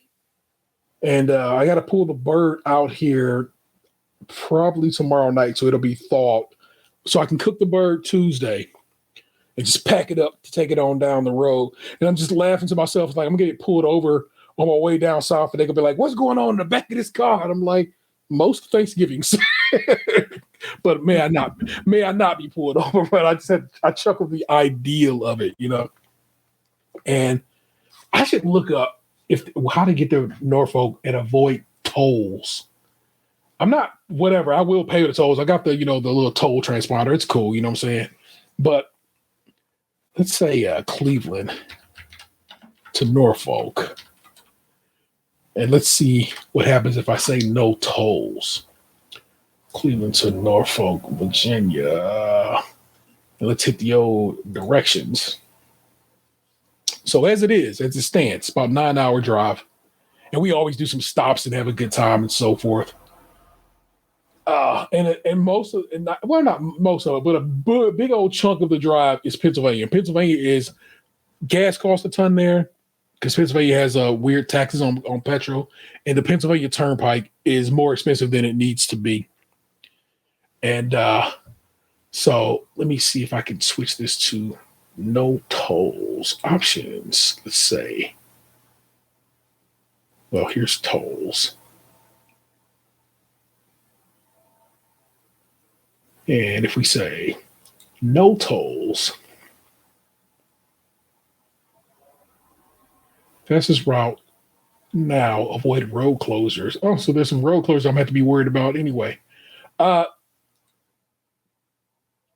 This road has tolls. This road has tolls. This road has tolls. Basically, there's seeming to be a very difficult way for me to avoid tolls. But I'm gonna see what I can do. Because what I found is I'm not saying one should avoid tolls, but I remember when we were coming back from Philly, where we did a little bit of toll avoidance. Yeah. And we found some crazy shit back there in the woods of Philadelphia. A lot of metal roofs that we think somebody probably made a killing on down this one corridor. But we found like a what was that? Cartoon Network hotel? Yeah, it was like a castle or something. Yeah, it was so crazy. And so I kind of like that bit of adventure. But also, I don't know, man. It's kind of cold. I will see what the weather's talking about, so and so on. And I don't know. I'm excited about the trip, and I'm excited to see my mom. And I'm going to make some, like I said, and I got to make some pies and stuff like that there too. So, but I'm pumped. My brother's excited to see us. And of course, my sister is and so forth. And it's going to be a good time. I'll be down there for a few days. So I told my son to hold me down. I found a record store for Record Store Day because they do Black Friday Record Store Day, and I'll be in Virginia on Black Friday. So I had to find a record store that gets down Record Store Day, and I hit them up on the phone. I was like, "Hey, what do you do for a Record Store Day?" And they're like, "Oh, if you go to our website, there's a whole list of things because they do it big at this particular record store." And I was quite excited to see how they do it. So for that particular record store, I'm gonna try to get there wild early. And like my goal is 6 a.m. And they open at 8 for the early birds. And then after the early birds clear out, they close and open back up at 10 for the stragglers. And I have 2 records, maybe 3, because Anthony sent me something on Instagram the other day. I was just like, ooh, that might be something I have to add to the list. But I got my eye on 2 records. It is I think I wrote them down. So let me go to my little notes app. Does an Android phone have a notes app? And what's your notes app called? Notes. Is it just called Notes as well? Yep. All right. Yeah. Sorry, I'm not hip. Do you find yourself writing yourself notes? I keep like a tally of things here. Like I have like who owes me what money for what. Okay. I got a couple things that I ordered that I wrote down just to keep track of like how much I ordered of certain things. I don't use it like a ton, but like, yeah, I've got it on here. Very good. I have some recipes in here. I have, oddly enough, copies of my insurance cards because basically I can scan stuff on my phone, but that's where it sets up at. It's in notes. A Chinese order from back in May.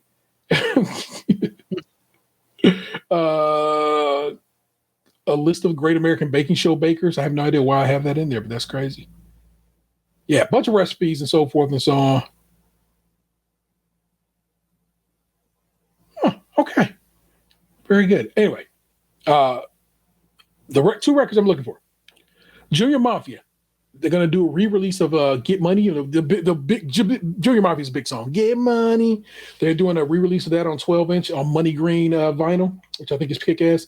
And Little Brothers The Minstrel Show is getting a re-release just for Record Store Day, which is a super rare-ish record in that they only made so many initial pressing, and then a couple of years back they did a repressing that at first wasn't approved by Little Brother, and so it was kind of like it got sold out quick, and people and the band was like not too great with it. So this one is approved by the band, by Little Brother, and it looks neat. It has what's called an OB strip on the side of it, like a Japanese thing, but they do it for American records sometimes. And so you, the listener, you, the viewer, if you're watching this, if you come across that record, just holler at me via the socials and let me know what you saw it for. Because if I need somebody to get it, because if I can't find it, I need somebody to get it. I might need you to get that record for me. Okay, holla, we got it. Okay, that's what's up. But that's my plot and scheme for Black Friday and Thanksgiving and so forth. And I'm gonna kick it in Virginia for a few days, and that's gonna be lovely. To hang with my mom. Just like I go to lakes, or whenever there's a body of water near where I'm staying at, I go and visit the water because that's just kind of guy I am. And my sister lives right next to the ocean, to the Atlantic. I mean, like literally, it's like you could walk from my sister's house to the beach probably in 10, 15 minutes if you want to walk it. And of course, a drive is like 5 minutes. So. And so I like to go over to the beach and just look out there and take it in, you know what I'm saying? And get down with that, man. So you ever been in the Atlantic box? In the Atlantic? Not necessarily to the Atlantic, but step foot in it? I have never stepped foot into an ocean. Even when you was in Hawaii? I did not. I looked at it a lot, but I never went in it. All right. We got to get that solved. I need to get your tootsies in it.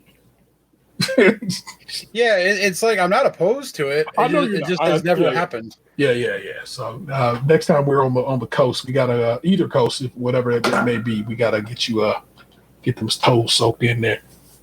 I've looked at the ocean in Florida and in Boston. Yeah, I'm down to 2 remaining Great Lakes. I need to visit Huron, and no, did I do Huron? Oh shit, am I down to just Superior? Because I did do Huron recently, didn't I? I did that over the summer. So I just need to visit Lake Superior, and I will have knocked out all the Great Lakes. I feel good about that. So that's a good time. I know you've seen Lake Michigan from at least the Chicago side of the business. So, yeah. And I know you've been in Lake Ontario because I was in Lake Ontario with you. It was very cold. It was definitely like the middle of the summer. Why was it so cold? What's going on with that water? It was bad, y'all. You thought it was cold? Yes, it was intensely cold to me. I could feel the cold in my nose as I think about that. That's crazy. It's a wild visit. Anywho, y'all, that's what's going on with me. Just a little something. You know what I'm saying? We definitely did that on July 20th, 2019, because I have the picture on my Instagram. Yeah, like I said, it's crazy. So that was definitely the middle of summer. Yeah, like how intensely cold that water was and rocky as hell. Like I said, that particular... A lot of rocks. Yeah. That's the one thing about like going to beaches and shit that I don't like is like just walking barefoot and shit because I don't trust what I can't see. So, so I think this is where I would agree or argue for swimmer shoes. Yeah. I think they look goofy as fuck, but like we had them when I was a kid. Yeah, they're like a necessary evil. Yeah, especially for like I said, the Great Lakes are glaciers, and so they have drug a bunch of rocks and other stuff with them as they've moved over the years, and so they're just every Great Lake I've been in. Even Lake Huron, which I visited recently, just full of pebbles or big old stones. And in the case of Ontario, we were on an island outside of Toronto. As I scrolled in on it, we get to the 6 over here. wish I could tell you what the island name was, but yeah, but y'all, it was crazy. It was it was very much like Jesus Christ, y'all. Why is this so cold and wet? Oh, there it is. It was this way, and so I was scrolling the wrong way. Did he not have Snake Island, South Island? It's a number of islands here. Muggs Island, I think Center Island, because that's the Center Oh, Island. it was center because I have it tagged on the photo. Oh, check the. I feel good about having dug that up. Yeah, we were on the Center Island. And we were on the beach at Center Island, and that water was cold, y'all. That's all I'm saying. But it was a lovely time there. We got to walk around and hang out and had a good time, man. Plus, we got to ride a ferry, which is always fun. We're trips people. What are we going to say to you? Anyway, that's story time. That's not story time. Lunchbox is all. That was tea time. Pinkies out because it's classy, or I think somebody said recently that it was pinkies out because people had syphilis. So, but it was the wealthy who had syphilis. So that's why it's classy. That's how you move with that, y'all. That's how you move with that. Closing up windows here. Let's get down with some quick refresh. The score in this Texan Bills. This is the first Thursday night game that actually seems like a halfway decent game, but not really because the Texans are 5-5, but they're winning currently against the Bills. 2016. So can't call it. Won't call it, but that's what's up with that. Did I tell the listeners about us getting our shows back from Spotify? Did I say that last week? You did. All right, so we're good on that. The people from Upbeat hit me up to be like, I'm glad everything worked out and so forth and so on, and we got you back and don't worry about it. So I was like, thanks, Upbeat. You guys are good folk. But every week, we head on over to Reddit. We dig deep in a couple of different subreddits, Am I the Asshole and Great Value, AAAITAH, Am I the Asshole. And we do a couple, read about them. We decide if these people are assholes and or not. And that segment is called Am I the Asshole? And it goes like this.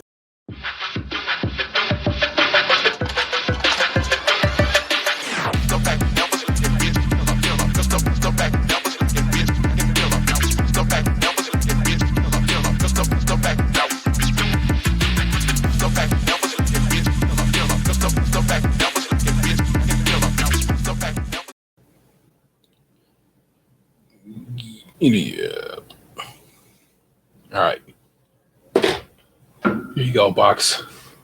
This is the best part about it, because I just read about I read the titles and Box pretty much makes the decision unless it's something that I have to talk about.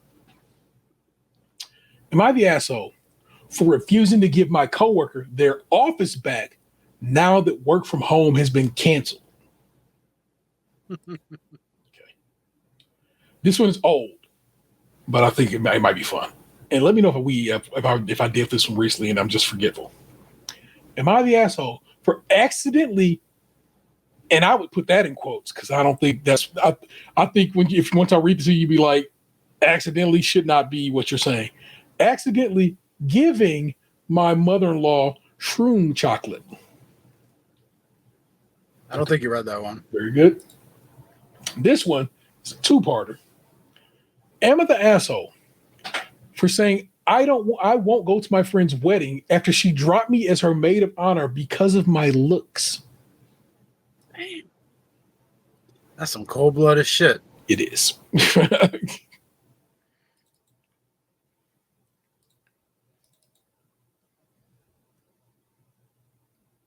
Oh, sorry. I definitely,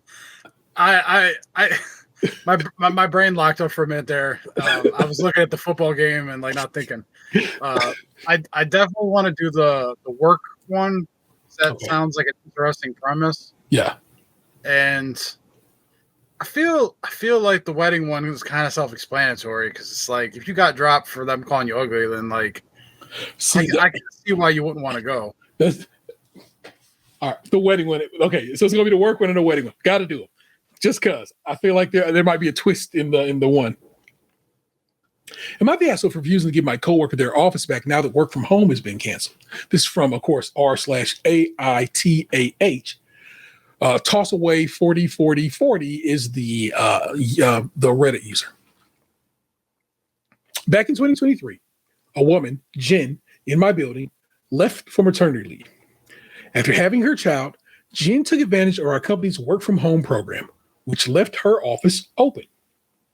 I placed in a request for the space with my manager and was given the go. So I got to leave my crappy cubicle for my very own private office. My employer, has announced that work from home will end on 11/17/25. This ended this week, y'all. Work from home ended for this woman Monday of this week. All employees are to be back in the office by that date. Yeah, that sucks. I know. Yesterday, work from home employees came in for tours and desk assignments. When Jen saw I was in her office, she became agitated and asked if I'd be leaving so she could take back over. I told her flatly that I had no intent of giving up the office. Jen spoke with the manager about this, and management's immediate decision was that I was under no obligation to move out of the office. I was approached and asked if I had any interest in returning to a cubicle. I said, no. And there was no follow-up from my manager or HR, as they both see the matter as closed. Now, just a day later, I'm getting a stink from coworkers who think I'm punishing Jen for something outside of her control. Jen has also emailed me asking me to consider the position she's in and that she's already being punished by the company by being compelled to return to the building and asking me to consider her feelings. Sincerely, I definitely understand how much this sucks for her and everyone else being forced to come back. But I like having my own office. I have a lot of stuff in there, and I'd otherwise have to carry back home. I'd be giving up the privacy that I've become adjusted to. And if I'm being honest, I actually enjoy having a nice window to look out of and none of the noise of the cubicles. Am I the asshole for this one? There's an edit after that, but taking just that box, there's no way, right? No, like I was kind of like wondering how I was gonna lean when we were like getting into it. Yeah. But having heard the whole thing now, like, nah, man, you earned that office. You sat through working in there when everyone else was at home, like doing whatever. You don't gotta give that shit up. Don't let her fucking guilt trip you into giving up what you earned. For sure. Come on, y'all. There's an edit. So a few people really brought up that I hadn't considered was the question of if I vacated the office, would that necessarily mean Jen could have it back? On Monday, my manager had approached me about returning to a cubicle to verify my lack of interest. But this morning, I checked with HR on the policy. Sure enough, you simply cannot choose someone to give your office to, as office assignments are selected by policy. The office would go into the pool if I vacated it, which means Jen would be competing with everyone else over it. Several of the work from home employees who have returned are more senior than her, and at least one of them is definitely interested in the next bidding if that comes up. So Jen would be out of luck. HR is going to circulate a reminder on the office bidding policies. I also brought up the email with my manager and stated she will reply to it and CC Jen's manager to ensure there's an understanding that this matter should be considered closed. There you go. Yeah, I feel like it always sucks when they like straight up tell you that like your snitching is gonna be, just put out there on Front Street. But I guess like sometimes maybe you just gotta snitch. Oh, shizzle dizzle. One comment is there any reason Jenny had the office, high position that required privacy for calls or meetings, etc.? If there is no work reason for her to have the office and HR/your boss aren't telling you that you have to move, just stand your ground. The OP responds, which is why I'm reading this. My company's weird. We have 15 non-managerial offices. When one becomes available, you may bid on one, and whoever has the most seniority and best performance metrics wins the office. Generally, one or two offices become available every year, either because of promotions and or turnover. So Jen and I are no different than anyone else in the cubicles. When it became available, I got it because I asked and had the seniority and metrics to win over anyone who placed a request. And the response underneath that is, you followed the rules, you worked hard, they are trying to subvert the rules and take something from you, not the asshole. And that's just the truth of the matter. No, I don't think there's any way you could possibly be the asshole. I know it's like, oh, you're taking an office from a new mother, some people might say, but that's not the case. That mother had a kid voluntarily and said, I'm going to stay home, because they could at one point. They simply can't anymore. And in that time, because it's like I said, if she never was coming back to the office, that was your office anyway. Just, things twist and change. You're good. You're nobody's asshole. You're good folk, in fact. Glad you got an office. If I could have an office, buddy, if may I never have to go back to the office. But if I could, if I had to, and they said, but you can have an office all day. Yes, please. Give me a door. I'll close that bitch and lock that motherfucker if I can. I don't know what I do with an office box. It'd be just weird. I just have it, I guess. I would think about having sex in it all the time. Yeah. Yeah. So that's a problem. Right.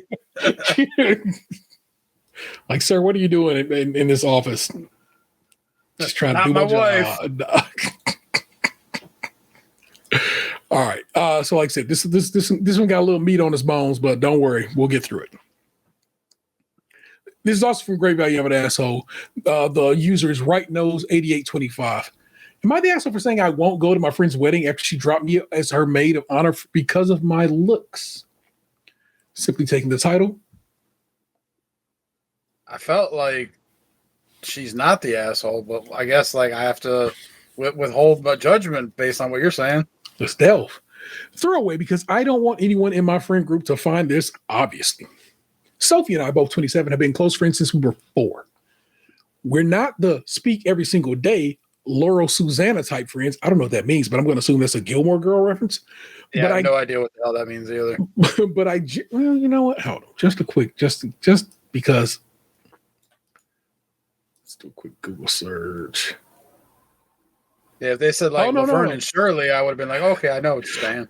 Laurel and Susanna are the names of 2 central adult female characters from the Summer I Turned Pretty series, which I keep hearing about, so I might have to watch the Summer I Turned Pretty, y'all. Is it like an Amazon show or something? Netflix. Wait. I think my sister watched that with my stepmom. Fair. Type friends, but I genuinely consider her a sister and her parents like an aunt and uncle. Our families are close. My whole family's invited to her wedding, as is my boyfriend's family. My boyfriend is Sophie's brother's best friend. My boyfriend is Sophie's brother's best friend. Okay. That's how close we all are. So I wasn't really surprised when she asked me to be the maid of honor. And I think I've done it. I think I've been a good one. Well, 2 weeks ago, Sophie, the other bridesmaids, and I went to try on bridesmaid dresses. I thought we all had a good time and that it was a successful trip as we found dresses. Apparently not really, because a couple of days later, Sophie asked to meet me. She asked that I step down from being the maid of honor. She said seeing me in the bridesmaid dress made her realize she just didn't want me stealing focus from her and that she wouldn't feel good standing up there knowing everyone was probably comparing us. I was so hurt. I admit I cried right there in the coffee shop. Partly because I never wanted her to think that anyone would be thinking anything other than she's the most beautiful bride on her wedding day. And partly because I was just so excited to be up there with her. And she was kicking me out over something that I couldn't even control and wasn't really true. So I said, fine. It's her wedding. If she didn't want me up there, I wouldn't be. But I wasn't going to come to the wedding as a guest when clearly my presence was going to be a burden to her. Sophie said that wasn't what she meant, and I asked her to explain. She said she desperately wanted me there, so she was going to put aside her feelings, but she wanted pictures at the altar to be with her looking the best and to have that moment with everyone looking at her up there. She also wanted me to tell everyone I dropped out because I was too busy. I said none of this felt fair, and I wasn't going to lie for her. I was a good friend and did nothing wrong, and she was being a brat, but that was her prerogative, and I didn't have to play along. I told my boyfriend about this, who was pretty horrified, and agreed that if I didn't want to go, I shouldn't. Although he still is because he's friends with the groom. Okay. But my mom and stepdad think I would be the asshole if I didn't go. My mom said it's also been obvious that Sophie was insecure. I never noticed this, and that she can understand where she's coming from. Fuck your mom. I just want to point that out to you. She said I've had the spotlight our whole lives. Again, I don't think this is true. Sophie is far more outgoing and well-liked than I've ever been. And even though it's pretty sad, maybe she does deserve to be the princess on her wedding day. And I shouldn't hate her for it. She says I'll regret missing the wedding over this. I don't think you will. My stepdad says I should go because she's my oldest friend. And even if she's being unfair, sometimes you have to let people be irrational. I really don't know. Okay. No, I really don't know now. There we go. Sophie and I have so many mutual friends. There's a lot of people I can ask about this there's not a lot of people I can ask about this without it getting back to her. So here I am. I feel like maybe I'm being a jerk because this blow up, but I don't see why I should even stay friends with someone who would exclude me from her wedding party over something superficial. And clearly she's been sitting on these feelings forever. Not to mention I already paid for her whole bachelorette party and bridesmaid dress and contribute to the cost of her wedding jewelry. And now I just feel used. So am I being a petty asshole by refusing to go? Man, I remember how hurt I felt when I didn't even get invited to be in the wedding party. I couldn't imagine how upset I would be if I had been asked to be in the wedding party, did all that shit, and then got kicked out of the wedding party for nothing. Yeah. Speaking from personal experience, I am not good with letting things go quickly when I'm upset. I have a friend who forgot to come to my 40th birthday party, dinner, whatever. And I didn't talk to him. I said the first words I said to him in almost 2 months yesterday. And this is after he told us the other day of a personal tragedy. I still didn't say anything to him after he announced a personal tragedy in our group chat. It took me having to ask him a question about something that was time sensitive for me to even approach him after a personal tragedy, because I was like that irritated and that upset about a situation. Yeah. So I can understand, for right or for wrong, how this person could be hurt enough to not want to go to this wedding. And I feel like a lot of their feelings are valid, of feeling used. And I feel like if these people are your friends and they care about you, the insecurity stuff shouldn't matter. Like, they should be able to just want you there with them rather than feeling like you're taking away from them. Yeah. It's so weird that not that I wish this lady would show pictures, but I need to see what this dress looks like. That she's like, everybody's gonna be looking at you and not me, because that's not how weddings work. The thing is, it's like, whether she's up there or not, bitch, you're still gonna look the same. Like, if you think you're ugly, it ain't gonna make you any prettier or hurt your friend not standing up there. Like, I'm not trying to say you're ugly or whatever, because I don't know you, but Yeah. like, well, your friend is the reason why you don't feel pretty. Like, you're you. It's your wedding day. Like, you're gonna slather some makeup on you. They're gonna throw you in a dress. People are gonna be like, "Oh, she looks so pretty." Yeah. Like, you're being shitty to your friend because of some shit that you need to like work on yourself. Yes. There's a glow in the dark comment in the comment here, and it says, "When the fuck did the sole purpose of weddings become the pictures?" Because I'm getting insane. Because it's getting insane. The links people will go to for the perfect aesthetic. Dude. Deep, long-term relationships apparently mean nothing if the precious pictures are affected. Can't disappoint all your Instagram followers. Also, I don't care if the bride looks like Danny DeVito and the bridesmaids are all supermodels. The focus is still going to be on the bride. Dude, I was the officiant at my sister's wedding a couple months ago, and I had instructions on where I was to move and when and all this shit for photos, like live action shots. Like I was told that I had to read the like "You may now kiss the bride" on the fucking move so that I wouldn't be in the frame when they went to go take the kiss pictures. I'm like, what in the fuck? Yeah, that's crazy. Here's another glow in the dark comment. Or go to the wedding wearing the dress you've already paid for, and when everyone asks why you're not in the wedding party, tell the truth. And that's just me. And I can be a vindictive bitch. We see this badass biatch. That's how she spells it. Another glow in the dark comment. I would ask the bride to reimburse me on all things already paid for, and still tell everyone why. Okay, got you. As you can see, this one was a bit popular. So. But here's the follow-up. Update. My friend didn't want me as maid of honor because of my looks. So I don't know if anyone wanted an update, but the situation has somewhat concluded now, and I thought I would provide some closure. Firstly, some digging was done by my boyfriend and myself, and we think we found the roots of the issue. A couple months ago, my boyfriend, Sophie's brother, the groom, and Sophie were out for drinks. I remember this night. I had an event for another friend and couldn't go. Over drinks, the groom apparently asked when my boyfriend was going to propose to me, and my boyfriend said, probably sometime next year. Groom then made a comment to the effect of, why would you wait that long? She's perfect. Now, according to both my boyfriend and Sophie's brother, Sophie was really mad about this because Groom waited several years to propose to her. She's been bringing it up to him regularly since. Obviously, we all assume he meant perfect for you, not literally perfect, but Sophie appears to be taking it personally.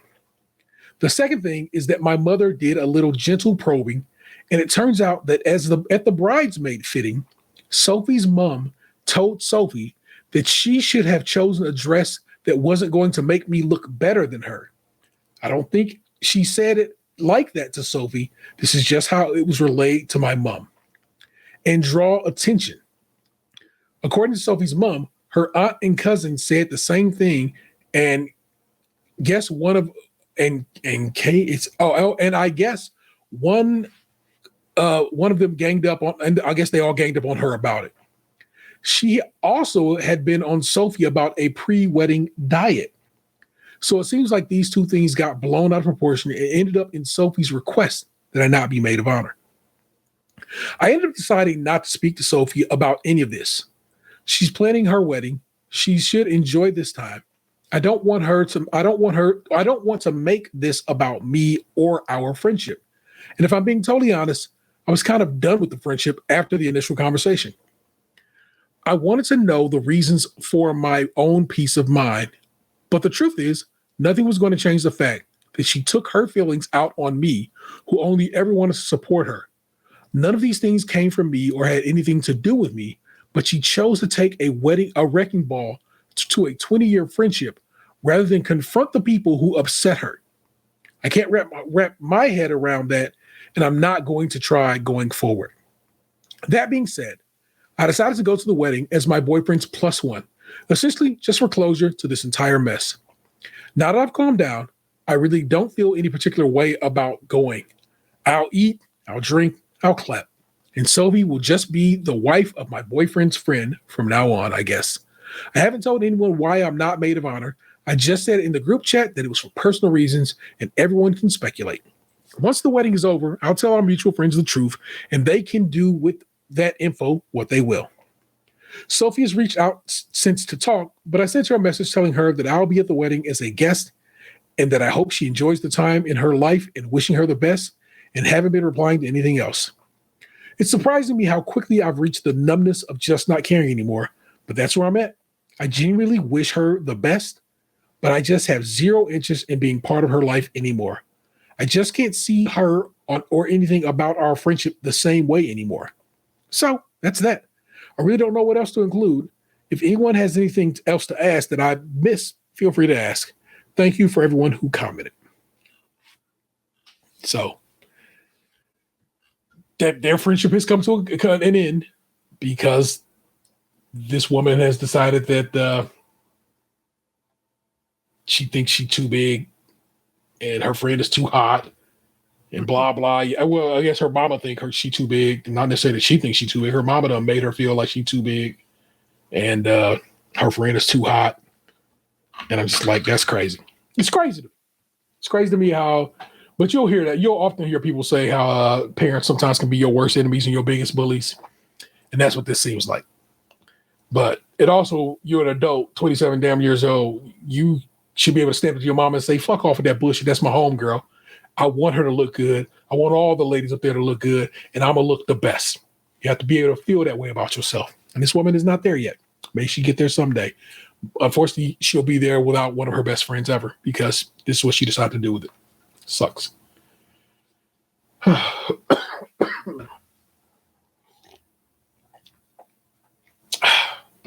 Any commentary? Peanut gallery? I think I've said what I needed to say. There we go. Said what he said needed to be done has been done. That is in your show notes if you want to read it yourself and so forth and so on. Y'all worry not. That was this week's Am I the Asshole? Hope you got down to get down on that. We're heading out to pasture here right now. You know what I'm saying? This is our little entertainment section. We basically give you our recommendations for what we've been getting down with, watching, reading, listening to, so forth and so on. And box of that degree, what you been on this go round so I can type it down and put it in the show notes later. I finished Elementary. All right. So that is 100% completed. I watched the Amazon movie. What the fuck was it called? The Play Date or something like that. Okay. With Kevin James and Alan Richson or whatever his name is. The whatever, the big dude from the guy who plays Reacher. Reacher. Yeah. What's it called? Play Date? I think it was called Play Date. It's an Amazon movie. It's a corny ass like action comedy movie, like really corny. Okay. I had it on while I was working the other day. I watched all 7 episodes of the HBO series Task. And yesterday I started watching Vice Principals. I think I'm about like 4 episodes in on that now. A classic. I remember Anthony really loved that show. Vice Principals. So Walton Goggins, right? Yeah, and Dan Bride. Yeah. Nice. It is called Play Date, all one word, Play Date, action comedy. Alan Richson, not Richardson, Richson. Kevin James, Sarah Chalk, Isla Fisher, and some children. Stephen Root. Alan Tudyk is in this. That's cool. I fuck with Alan. So a couple of Allens in this movie. So a good time to be had there. Anything in the realm of games or did you start that book? I have not, and I played a little bit of Call of Duty the other night, maybe like 2 hours or so. Yeah, but that was it. It reviewed so poorly, and then when I found out the single player campaign is not really a single player campaign at all and requires you to be online at all times, no pausing or anything, I was like, I'm not even going to download this game. So Black Ops 7 is the one I'm going to miss out on, y'all. It's just not my kind of game, and tis what it is. Sorry about that. All right. Here we go. You just what you get any new music or anything you've been getting your ears? Did you listen to that new Taylor Swift? What'd you think? I have not heard it. Okay. All right. Fair enough. Yeah, the music I put on my Spotify lately was stuff from like the 80s and 90s that I found on Instagram that I was like, when I heard it, I was like, oh yeah, I remember that. Yeah, same. I got a whole playlist that's just called Songs from the Socials. Whenever I hear something, I just add to it. I go, oh, that's a dope song. Let me go put that in my little socials playlist. So I'm with you on that. Instagram's been feeding me up like the emo pages. Yeah. So, like I've been like some songs have been dredged up, and then like I'll get hit with like 80s and 90s R&B. Yeah. So like let's see, I got a long way to scroll.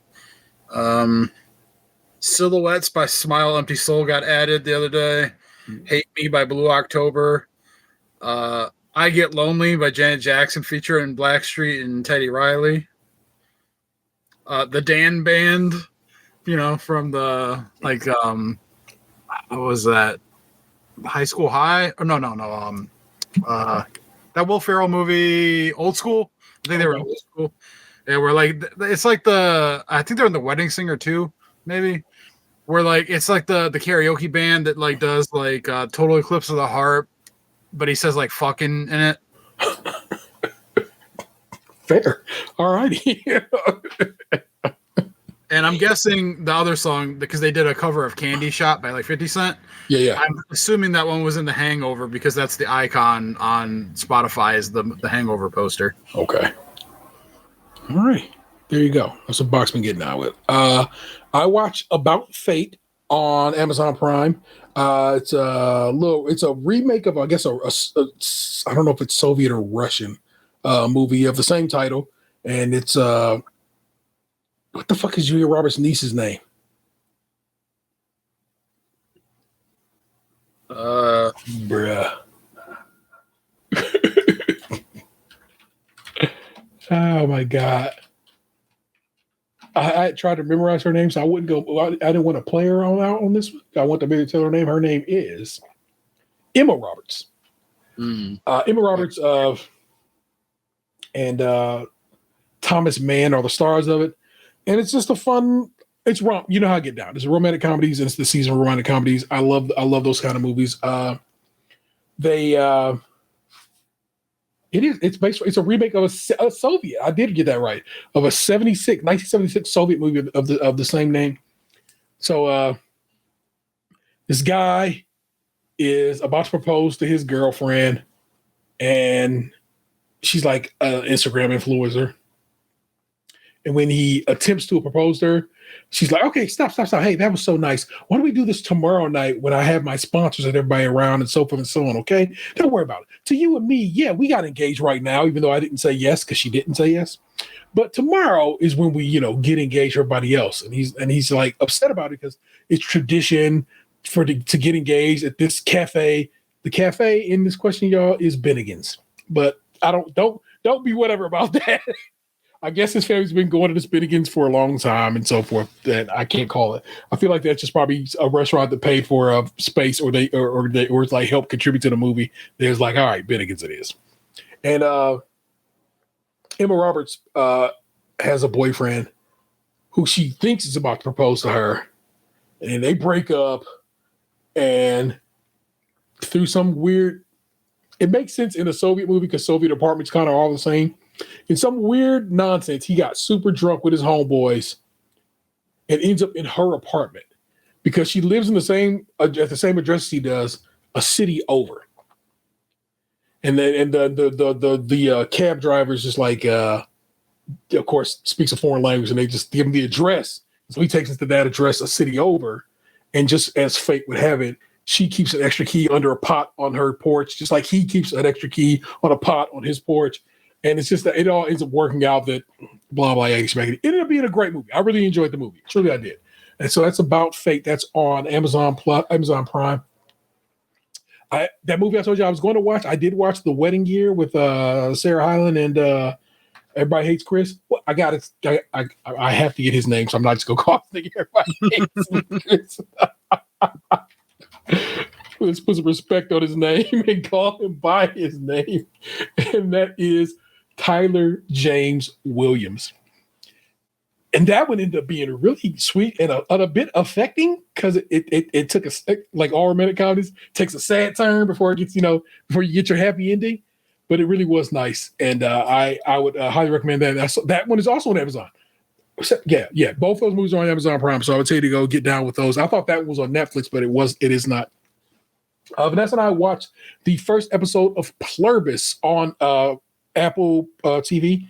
It was real good, Box. And I figured out how I think I can get you logged into Apple without not that I don't want to come to your house, but I mean, the easy way to do it is when you go to log in, there's a QR code that's going to pop on your screen. Take a picture of the QR code, send it to me right quick, and then I'll hit you back. It's going to give you a code as well as the QR code, and I should be able to just throw the code in. We should be able to knock that out right out. That way you can get down with both Pluribus and Shrinking. So forth and so on. I also need to watch Silo. Oh, Fuck yeah, you do. Both seasons too, if you have not seen it. I saw the first season when you had given me access. I don't know where they are at this point. It's all good. Yeah, only 2 seasons out so far. I think they're in production they got 3 and 4. Basically, they're going to do all the books. That's pretty dope. That we're going to get all the books of the Silo series. If you've not read those books, you should. But we really liked this first episode of Pluribus. I know we had. I mean, if you really like, why don't you watch more of it? It was just late, and we were kind of tired. So it's like, hey, we got that in. It's a real that pilot episode was a banger. And so I really would like to see where it goes. I don't even want to tell you what it's about because it's that good. And I tell you to avoid getting spoiled on it because it's a hell of a ride. I tell you that much. I am still playing Ghost of Yote. I am not saying I'm in the end game, but I'm definitely in that last section. I'm about to go fight basically the last 3 bosses of the game, and 2 of them are like brothers. So I'll probably have to fight them together, and then I go fight their dad. I played a little more Fortnite, the Simpsons shit. I really want to give it the focus, but I'm so into Yote right now that I just kind of can't give anything else my focus. But that's just how I get down. I told you last week I restarted the Odd Jobs series of books. I finished Odd Jobs. I started Odd Jobs 2. This time it's personnel. Finished that one. Started Odd Jobs 3. You only live once. Finished that one. So now I'm just got started with Odd Jobs 4. Out of Hours. All those books are by Heidi Goody and Ian Grant. If you're into, so I would tell you right now, I kind of tried to explain last week, but these are like, imagine if you will, like a British agency that tries to help the world get used to the idea that these eldritch horrors are going to come and take over the planet, and the end of the world is happening sooner than than anybody thinks. And it's just a really, really, really good time. And I highly recommend them. They're great listens. You know me, I'm an audiobook guy.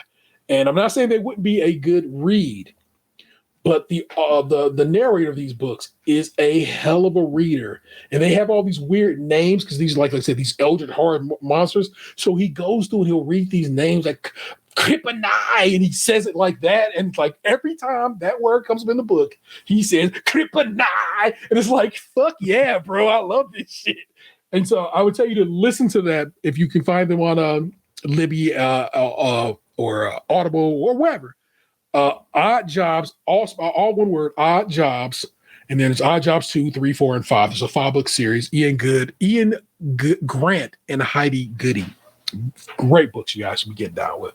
Not listening to anything out of the ordinary, just my standard podcast. And I ain't really been listening to a lot of podcasts because I've been listening to books. And like I said, nothing really nothing new music. I've just kind of been happily stuck on this Alfredo 2 is where I kind of been moving with musically. Although, like I said, that song, same thing Box just did. I'm going to just do a quick little dive into my recent additions to this playlist. And I will tell you to get down with, A$AP Rock Drop. Now, I heard it's a mess here too. I heard it's a mess there too. I would tell you to get down with that because it's a good time. But let me go jump in this playlist right quick. My songs from the Socials playlist. If you wonder what it looks like, that's what songs from the Socials play. I went and got the old school Fail Well from Twitter when Twitter used to go down regularly back in the day, and I made that the logo for that. And my most recent additions to that playlist are Smooth Sailing by Karen DeMillion, Smoke and Drink by Jordan Adetunji, Walking on a Dream by Empire of the Sun, Unhinged by Masego. If you know that song, because about a minute in, get so sentimental when I'm smoking on that endo. Get so sentimental when I'm smoking on that endo. Think about you. It's just so good, y'all. It's like the beginning of that song is a good song. When you get about a minute and 5 in, and you hit that get so sentimental when it's a vibe, and you got to get down to it. Parachute by Haley Williams. If you're not listening to that new Haley Williams, I'm recommending that directly to you, Box. I'm saying Haley Williams of Paramore has a little solo album out. There's some fly shit. So get down with the get down on that. So that's some joints I've added recently to this particular playlist, and I highly recommend you get down with the get down on that. But that was a show, everybody. As you recall, the title of the show is definitely Rated to Racism. Your alt title, Antique Small Poke Chair. I think you will enjoy it. If you like hearing us wax poetic about all things Cleveland and ourselves, please like, comment, and subscribe. Hit the bell for notifications. We're here just about every Thursday around 8:30 p.m. if you want to join us live and on podcast services otherwise. Consider buying a shirt or other items over at tpublic.com/user/stage Krunchy and Milk. Krunchy, of course, being spelled with a K. And feel free to give us a call at 216-264-6311. That's 216-264-6311. We'd certainly love to hear from you. Happy Thanksgiving to you and yours. I hope if you need it on that day that we're here for you to enjoy. I'm going to try to, no trying to it. I'm going to make sure this is edited and ready to go for you on Thanksgiving. Worry not. I'm going to have it ready the day before, and it will premiere at 8 a.m. on Thanksgiving Day for you to enjoy on that day. And of course, here the live version will be right there if you need it. But honestly, I got to do some editing to it, as I told you I would. And so, hey, it'll be a good time there. I'm going to put a couple of videos in the front of this, the egg video. And what's the other one me and Box was talking about? Did I close that window? The deviled egg dip. That way you can have that if you think you want to get down with that on... I'll give you links to them, but also I'm going to edit them into the video version of the show. So the videos will be there for you to watch and be like, oh shit, that's how you make the deviled egg dip. And that's how you make these scrambled egg, this microwave egg omelet. Our missing man is the 216's own Tatum 216. Send him some love, send him some happy Thanksgiving. I am, of course, grateful for this man, Lunchbox 2099. It was a pleasure. Always is. I am the internet's Tay-Rail 713. Don't make me push you into traffic. We'll do it again next time. Peace. What happened to your ass? It used to be beautiful. Stays crunchy and milk.